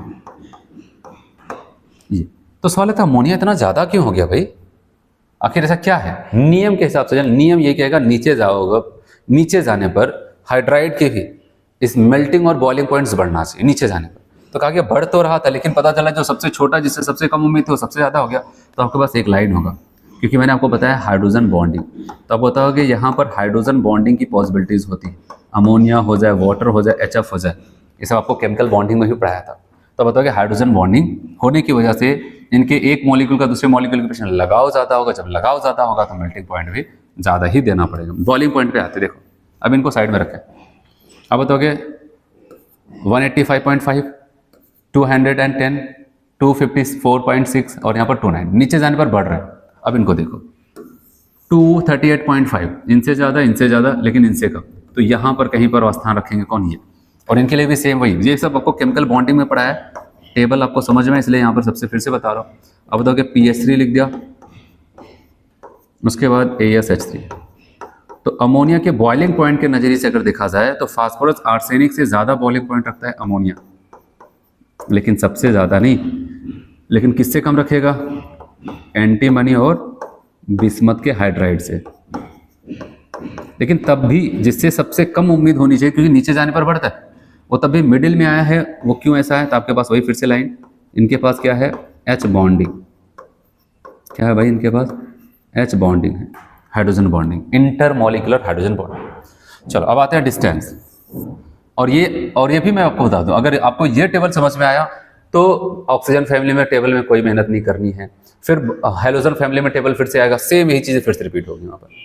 तो आप बताओगे यहाँ पर जो एलिमेंट और हाइड्रोजन के बीच में बॉन्ड डिस्टेंस है, आपको बताया नीचे जाने पर साइज बढ़ती चली जा रही है, और साइज बढ़ेगी तो एक एटम के न्यूक्लियस से दूसरे एटम के न्यूक्लियस के बीच की जो दूरी होती है उसी को बॉन्ड लेंथ कहते हैं, इसको इंटरन्यूक्लियर डिस्टेंस कहते हैं। तो वो भी बढ़ती चली जाएगी। इसलिए याद रखना यहाँ पर सबसे छोटी डिस्टेंस किसको बताइए, ठीक है, यहाँ पर 101.7। अब बताओ कि ये किसका है, यहाँ पर नाइट्रोजन हाइड्रोजन के बीच में, फिर उससे बड़ा ये नीचे जाने पर बढ़ता चला जाता है। और बॉन्ड लेंथ बढ़ेगी तो आपको बताया कि वहाँ पर है, ठीक है, बॉन्ड एंथैल्पी क्या हो जाएगी, घटने लगती है। लेकिन उससे पहले एक डाटा और दिया, HE-H के बीच का बॉन्ड एंगल डिग्री के साथ। हम देखते हैं यहाँ पर 107.8 है सबसे ज़्यादा, फिर ये और कम, फिर और कम। नीचे जाने पर यहाँ पर HNH के बीच का, या फिर कह सकते हैं HEH के बीच का बॉन्ड एंगल घटता चला जाता है। ये एक इंपॉर्टेंट पॉइंट यहाँ पर अगर पूछा जाए मे भी तो। थर्मो पढ़ाते समय मैंने आपको एक हीट पढ़ाया था, एंथैल्पी पढ़ाई थी, एंथैल्पी ऑफ फॉर्मेशंस, याद है। अगर एंथैल्पी ऑफ फॉर्मेशंस की बात आए तो मैंने आपसे बोला था कि बताओ ये एक्सोथर्मिक होता है कि एंडोथर्मिक, याद है। क्या कहेंगे आपको, एंथैल्पी ऑफ फॉर्मेशंस एक्सो होता है कि इंडो होता है, एक्सो कि इंडो। अगर आप इसमें से कोई एक बता रहे हैं तो आप गलत है। आपको क्या बताना है, एक्सो और इंडो दोनों हो सकता है, ठीक है। क्योंकि वहाँ पर पढ़ाते समय मैंने कहा था कि एंथैल्पी, आप बताओ कि एनर्जी इवॉल्व और एब्जॉर्ब, कुछ भी हो सकता है। तो यहाँ पर heat of formation ammonia, PH3, ASH3, SbH3 और BiH3 दिया गया। लेकिन अमोनिया के लिए अगर आप देखें माइनस में लिखा है, और इन सब के लिए भाई साहब के लिए क्या लिखा है, प्लस में। माइनस में लिखने का मतलब क्या है, तो माइनस में हमको ये लिखना चाहता है कि इनके लिए अमोनिया क्या है, जब हीट ऑफ फॉर्मेशन देखा गया तो हीट इवॉल्व हुई है। कल को अगर टेबल के अंदर घुस के पूछने का मन हुआ तो आपसे बताएगा इसमें से कौन सा ऐसा कंपाउंड है जिसके हीट ऑफ फॉर्मेशन, फिर स्टैंडर्ड हीट ऑफ फॉर्मेशन की वैल्यू नेगेटिव होती है या फिर एक्सोथर्मिक होती है, तो आपके पास कौन है, अमोनिया। ऐसे ऑक्सीजन फैमिली में जाएंगे तो आपको वाटर और H2S मिलेगा, दो लोग मिलते हैं, यहाँ पर एक मिलता है, वहाँ पर दो मिलता है, ठीक है, इसलिए ध्यान देना। चलो अब आते हैं मेन पॉइंट, डिसोसिएशन एंथैल्पी। अगर हम यहाँ पर E और H के बीच का बॉन्ड तोड़ना चाहते हैं तो कौन कम एनर्जी में टूटेगा, जो कमजोर होगा जल्दी टूटेगा। इनके लिए कहता है 389, 322, 397 और 255। देख रहे हैं कि बॉन्ड डिस्टेंस का उल्टा, और ऐसे इसका लिखा नहीं, इनका और भी ज़्यादा कम होता है, इसलिए बताया कि बड़ी आसानी से टूटते हैं, इसलिए बहुत अच्छे रिड्यूसिंग एजेंट की तरह काम करता है। अभी एक इंटेक्स का क्वेश्चन मिलेगा, कहता BiH3 एक रिड्यूसिंग एजेंट की तरह काम क्यों करता है, बहुत अच्छे रिड्यूसिंग एजेंट, क्योंकि आप बताओगे भाई ये परेशान है कि इसके B और H के बीच की बॉन्ड डिस्टेंस एंथैल्पी बहुत ही ज़्यादा कम है, थोड़ी सी एनर्जी में टूट जाएगा, टूटेगा तो इसके पास एक ही रास्ता है, तो जल्दी से किसी को वहाँ पर क्या करे, ठीक है, अपने आप को ऑक्सीडाइज कर ले, दूसरे को रिड्यूस कर दे। बताओ टेबल समझ में आया, यहाँ पर एक एक पॉइंट से फोकस करना, जब कंपाउंड्स हटा है तो जो है उस पर एकदम कमांड होनी चाहिए। चलो अब रिएक्टिविटी डिफरेंट कंपाउंड से कराते हैं, और आते हैं यहाँ पर हम लोग reactivity towards oxygen. Reactivity towards oxygen, अगर ऑक्सीजन से रिएक्शंस कराएं तो बताया गया कि ऑक्सीजन से रिएक्शंस कराने पर form 2 type oxide E2O3 and E2O5। चलो बोरान फैमिली क्या करता था, E2O3 बोरान भी बनाता था, सही है। तो अगर हमसे बोला जाए तो कार्बन फैमिली क्या करता था, मैंने कहा था MO and MO2 type, mono oxide और डाइऑक्साइड कौन बनाता था, कार्बन फैमिली। तो यहाँ पर E2O3 और E2O5 टाइप के ऑक्साइड्स बनाते हैं, और एक लाइन कार्बन फैमिली में बोला तो वही सेम लाइन यहाँ पर लिख रहा है। अगर कोई एक पर्टिकुलर एलिमेंट से वो अपने डिफरेंट ऑक्साइड्स बनाता है, तो अगर उनके सभी ऑक्साइड्स को रख दिया जाए और कहा जाए इनके एसिडिक स्ट्रेंथ का ऑर्डर अरेंज करो, तो आपके पास एक लाइन होगी, एसिडिक स्ट्रेंथ डायरेक्टली प्रोपोर्शनल हो जाएगा पॉजिटिव ऑक्सीडेशन नंबर। तो जिसके पास जितना ज़्यादा ऑक्सीडेशन नंबर होगा, ज़्यादा ऑक्सीडेशन नंबर के साथ ऑक्साइड्स बनाएगा, याद रखना वो उतना ज़्यादा एसिडिक होगा, ठीक है। तो वही लाइन यहाँ पर फिर से लिखता है, the oxide in higher oxidation number या फिर state of the elements are more acidic than, जिसके पास कम है, that of the lower oxidation state. जैसे यहाँ पर एक केस है N2O, NO, N2O3, NO2, N2O5। अब देख रहे हैं नाइट्रोजन ऑक्सीजन मिलकर इतने सारे ऑक्साइड्स बना रहे हैं, ये कौन से लॉ को फॉलो कर रहे हैं, दो एलिमेंट्स मिलकर के दो या दो से अधिक टाइप के कंपाउंड्स बनाए, वो कौन सा लॉ फॉलो करते हैं बताओ, आपको बताया था मोल कॉन्सेप्ट में, कौन सा, मल्टीपल प्रोपोर्शंस।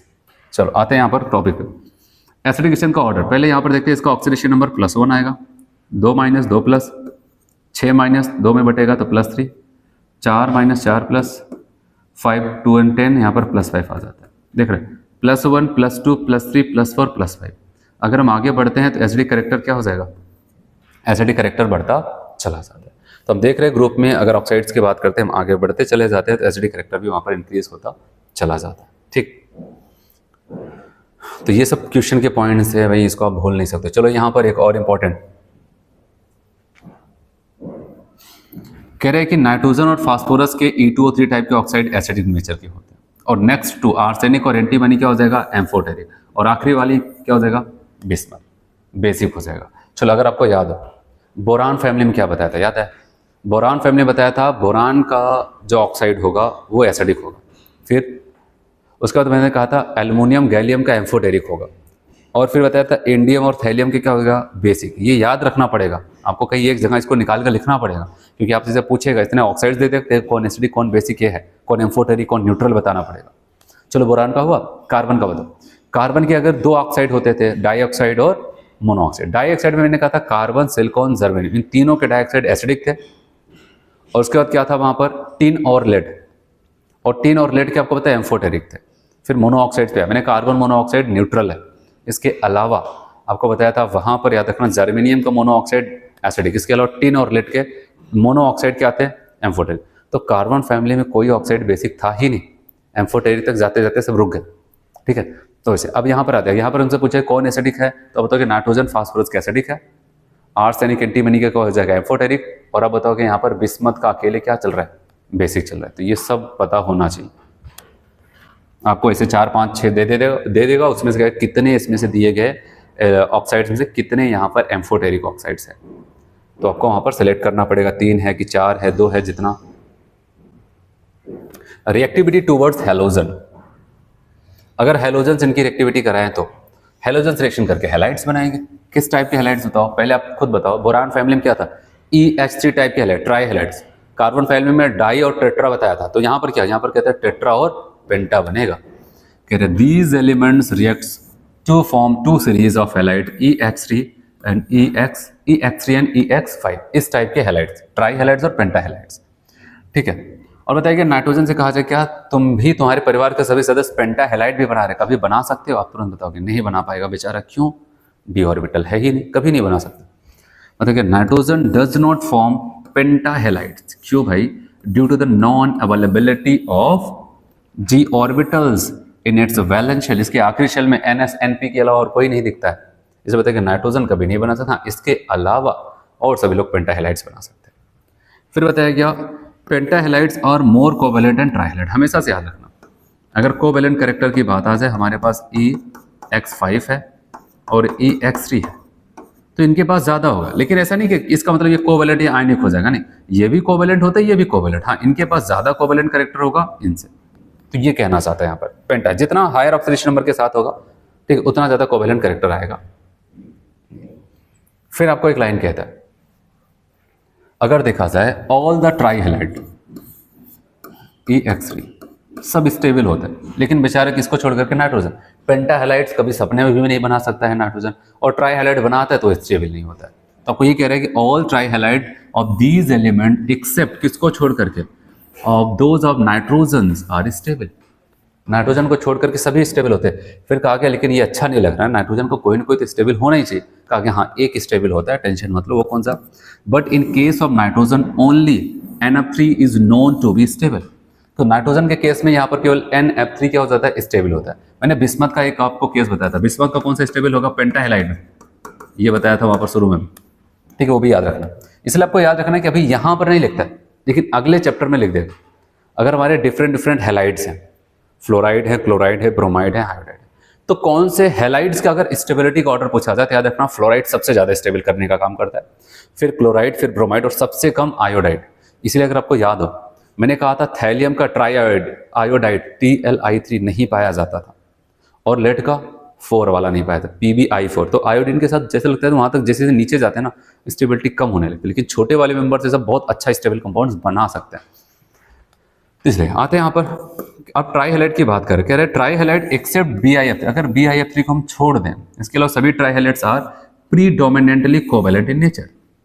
सभी ट्राई हैलाइड कोवेलेंट ही होते हैं, लेकिन तब बताएगा इनको क्यों छोड़े, ये कौन है, अब बताओ कोई और नहीं, ये कौन है यहाँ पर, बताओगे भाई ये है BiF3, आयोनिक इन नेचर होता है, ये आयनिक नेचर के होते हैं। अगर आपको याद हो, इसके अलावा मैंने आपको बताया था कार्बन फैमिली में ये सब याद रखना पड़ेगा, जब कोई ऐसी बात है तुरंत याद रखना, SNF4 और PbF4, ये भी क्या हो जाते थे, PbF4, ये भी आप बताओगे आयोनिक ही होते थे। कार्बन फैमिली में 2 ऐसे लोग थे जो आयोनिक थे, और नाइट्रोजन फैमिली में यहाँ पर BiF3 है जो आयोनिक है।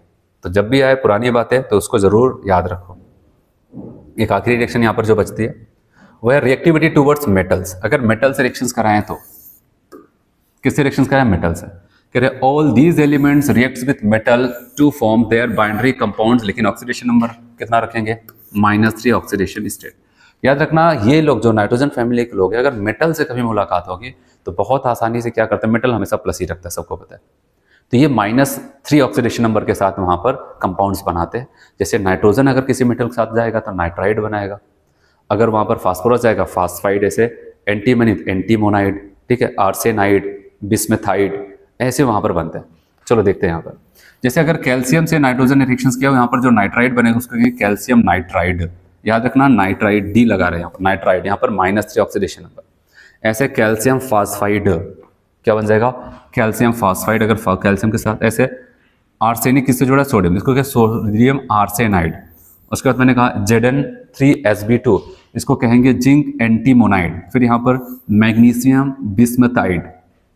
याद रखना कि मैंने एक बात आपको बताई थी, याद हो तो, आपको बताया था बिस्मथ हार्डली, पहली लाइन है ऑक्सीडेशन स्टेट का जहां पर आपको स्टार्ट किया, कहता है bismuth hardly so any compound in -3 oxidation state. मैंने आपको वहाँ पर बताया कि ये जल्दी नहीं रखेगा, लेकिन जब इनसे भी अच्छा कोई मेटल आ गया उसके साथ इनको जुड़ना पड़ा, तब ऐसा थोड़ी नहीं तब भी प्लस में रखेंगे, तब तभी इनको मजबूरी बस माइनस में रखना पड़ेगा। इसलिए मैग्नीशियम फर्स्ट से सेकेंडरी ग्रुप से अच्छा कौन हो सकता है, तो उनके सामने आए जुड़े, तो आप यहाँ पर बेचारे -3 ऑक्सीडेशन नंबर रखेंगे, मजबूरी है तो रखना ही पड़ेगा। ठीक है, इतनी आपकी केमिकल और फिजिकल प्रॉपर्टीज़ में था। अब यहाँ पर कुछ रिएक्शंस है तो इसको जल्दी से समझ लेते हैं। कह रहे कि मैक्सिमम कोवैलेंसी ऑफ नाइट्रोजन कितना हो जाएगा बताओ, अब बताओगे यहाँ पर 4 हो सकता है। चलिए अगला क्वेश्चन आपको कहता है कि इन case of nitrogen NCl3 is possible, NCl3 possible होगा बट NCl5 नहीं होगा, क्यों भाई? इन केस जबकि फास्फोरस PCl3 और PCl5 दोनों रख लेता है, ऐसा क्यों? It is due to availability of vacant d orbital, कहां पर? फास्फोरस में और नाइट्रोजन में नहीं। अब बताओ इससे अच्छी लाइन कोई हो ही नहीं सकती। चलिए नेक्स्ट क्वेश्चन देखते हैं यहाँ पर। The correct order of the acidic nature, the correct order of the acidic nature of oxide is in the order. Acidic nature मैंने आपको बताया था +1 +2 +3 +4 +5। जहां पर आप देख रहे हैं ऑक्सीडेशन नंबर बढ़ता चला जा रहा है क्रमशः, वैसे उनके एसिडिकेशन भी बढ़ते चले जाएंगे। Which of the following element is most metallic, सबसे अच्छा मेटल कौन है? बिस्मथ। ठीक है, फिर आपको यह कहता है कि अगर देखे element of group 15 forms oxide, किस टाइप का? Formula E2O3 on moving down the group nitrogen से बिस्मथ द ऑक्साइड बिकम्स, आपको पता है नाइट्रोजन फास्फोरस एसिडिक एसिड से और नीचे शिफ्ट होते हैं एम्फोटेरिक, एम्फोटेरिक से फिर बेसिक। ऐसा लग रहा है इनका रास्ता, ये चाहते हैं कि धीरे धीरे हम बेसिक की तरह ही बढ़े, इसलिए बताओगे बिकम्स मोर आयोनिक नहीं, मोर बेसिक नहीं, आप बताओगे हाँ बेसिक, और बेस की तरफ बढ़ने लगता है। ठीक है, बेसिक की तरफ शिफ्ट होने लगता है। चलो, which of the following is the most basic oxide, आपको पता है बिस्मथ का ही तो होता है। आपको बताया था नाइट्रोजन फास्फोरस का एसिडिक, एंटीमनी बिस्मथ, और उसके बाद आर्सेनिक एंटीमनी का एम्फोटेरिक, केवल बिस्मथ का बेसिक था। चलो आपको कहता है यहाँ पर nitrogen form NO2, nitrogen NO2 का फॉर्मेशन करता है, but phosphorus been forms P2 are readily converted to P4। Phosphorus सोचता है मैं भी P2 बना, लेकिन P2 बनाने जाता है P4 बन जाता है। क्यों? क्योंकि आपको पता है कि मैंने कहा था NO2 बनता क्यों था? क्योंकि P मल्टीपल बॉन्ड बनता था। क्या फास्फोरस में भी ये क्वालिटी थी? नहीं। बताओगे P मल्टीपल बॉन्ड नहीं बना पाता था। बताओगे triple bonds between phosphorus atom नहीं, P बॉन्डिंग इज वीक। अब बताओगे, ये बड़ा अच्छा आंसर है। P कहाँ पर? फास्फोरस में P बॉन्डिंग बहुत ज़्यादा वीक होती है, जिसकी वजह से बॉन्डिंग नहीं कर पाते थे। चलो, ऐसे आपके यहाँ पर ऑक्सो एसिड्स दिया है तो मैंने इसको टेबल में रख दिया कि आप इसको भी देख लें। ठीक है, खास करके यहाँ पर इनका नाम आपको ध्यान देना है, इनके ऑक्सीडेशन नंबर याद रखना, प्रिपरेशन पे नहीं जाना वहाँ पर, क्योंकि ये सब कंपाउंड्स है नहीं तो वहाँ पर जाना नहीं। एक कंपाउंड है पहला H3PO2, जिसका नाम चलता है हाइपोफास्फोरस, अस वाले एसिड है, और हाइपो लग जाए तो मतलब सबसे मिनिमम ऑक्सीडेशन नंबर वाले के साथ है। H3PO2 है जहाँ पर +1 ऑक्सीडेशन नंबर है। इसका दूसरा नाम चलता है फास्फेनिक एसिड, याद रखना क्या बोलते हैं? फास्फेनिक, फीनिक आई आ रहा है यहाँ पर, फास्फेनिक एसिड आ रहा है। और याद रखना फास्फेनिक एसिड एक जगह मैंने आपको बताया था कहीं पर, अगर आपको याद हो, जब बेंजीन डाइजोनियम हैलाइड की reaction phosphinic acid presence of water करते थे, तब बताओगे सब कुछ हट करके क्या बन जाता था? बेंजीन आ जाता था। डाइजोनियम ग्रुप हट करके H आ जाता था, बेंजीन बन जाता था। लेकिन वहीं पर मैंने बताया तो ये फास्फेनिक एसिड उसको तो रिड्यूस किया, खुद को ऑक्सीडाइज करे, खुद को ऑक्सीडाइज करके कहां पर पहुंच सकता है? हाइपो ऑर्थो फास्फोरस एसिड है, फिर फास्फोरस एसिड में होता है H3PO3 में। याद है कल को ऑप्शन आपको दे दे H3PO4, उसमें नहीं, ये ऑक्सीडाइज होकर के उस रिएक्शन की बात कर रहा हूं, वहां पर H3PO3 तक ही पहुंचता था। चलो अगला आता है ऑर्थो फास्फोरस एसिड, ये भी +3 पे है, कम ही ऑक्सीडेशन, इसे यहाँ पर भी अस लग रहा है, लेकिन यहाँ पर चलता है इसका कॉमन नेम फॉस्फोनिक एसिड। याद रखना यहाँ पर O आता है और यहाँ पर क्या आ जाता है? I आता है। यहाँ पर फॉस्फोनिक एसिड में +3 ऑक्सीडेशन नंबर। फिर कहते हैं पायरोफास्फोरस, अस ये भी है, मतलब +3 ऑक्सीडेशन नंबर ये भी रख रहे हैं, लेकिन यहाँ पर 2 P होने की वजह से H4P2O5, इसको पायरोफास्फोरस कहते हैं। एक होता है हाइपोफास्फोरिक एसिड, हाइपो लगा है लेकिन एक आ गया यहाँ पर, अभी इससे पहले अस चल रहा था, यहाँ पर एक, मतलब ऑक्सीडेशन नंबर 1 और 3 से बढ़ करके 4 पे आए, H4P2O6 हो जाता है। लेकिन अब यहाँ पर आते हैं ऑर्थोफॉस्फोरिक एसिड, जो कि काफी कॉमन है, H3PO4 हो जाता है। क्या? H3PO4 oxidation number +5। एक होता है पायरोफास्फोरिक एसिड, ये भी एक आ जाता है तो +5 रखेगा, बस यहाँ पर 2 फास्फोरस, H4P2O7। एक होता है मेटाफास्फोरिक एसिड, HPO3 का होल N, ऐसे बहुत सारी यूनिट आपस में जुड़ी होती है, यहाँ पर +5 होता है। ठीक है, इसके बाद यहाँ पर टेबल में आपको ऐसा बताया गया है कि कौन कितने कितने बॉन्ड कौन से पाए जाएंगे। जैसे पहले वाले में बताया गया POH बॉन्ड 1 होगा और 2 PH बॉन्ड होते हैं और 1 P डबल बॉन्ड O होता है। तो ये सारी बातें वहाँ पर आप स्ट्रक्चर्स बनाएंगे, आपको सब कुछ दिख जाएगा। ठीक है। इंटेक्स का क्वेश्चन है, आपसे बोला गया why are pentahalides more covalent than trihalides. तो बताओ, क्योंकि हमें पता है कोवेलेंट कैरेक्टर डायरेक्टली एप्सिलॉन किसके हो जाएगा यहाँ पर, ठीक है, charge of cation, charge of cation, cation के चार्ज के डायरेक्टली एप्सिलॉन। और आपको पता है अगर पेंटा हेलाइड है EX5 तो यहाँ पर इसका ऑक्सीडेशन +5, और ट्राई हेलाइड है EX3 इसका ऑक्सीडेशन +3। तो बताओ कि ये ज़्यादा हो जाएगा, ये कम। फिर अगला आपको बताया था why ViH3 the strongest reducing agent among the all hydrides group 15। अब बताओ कि क्योंकि यहाँ पर BiH3 में BiH bond dissociation enthalpy is very low,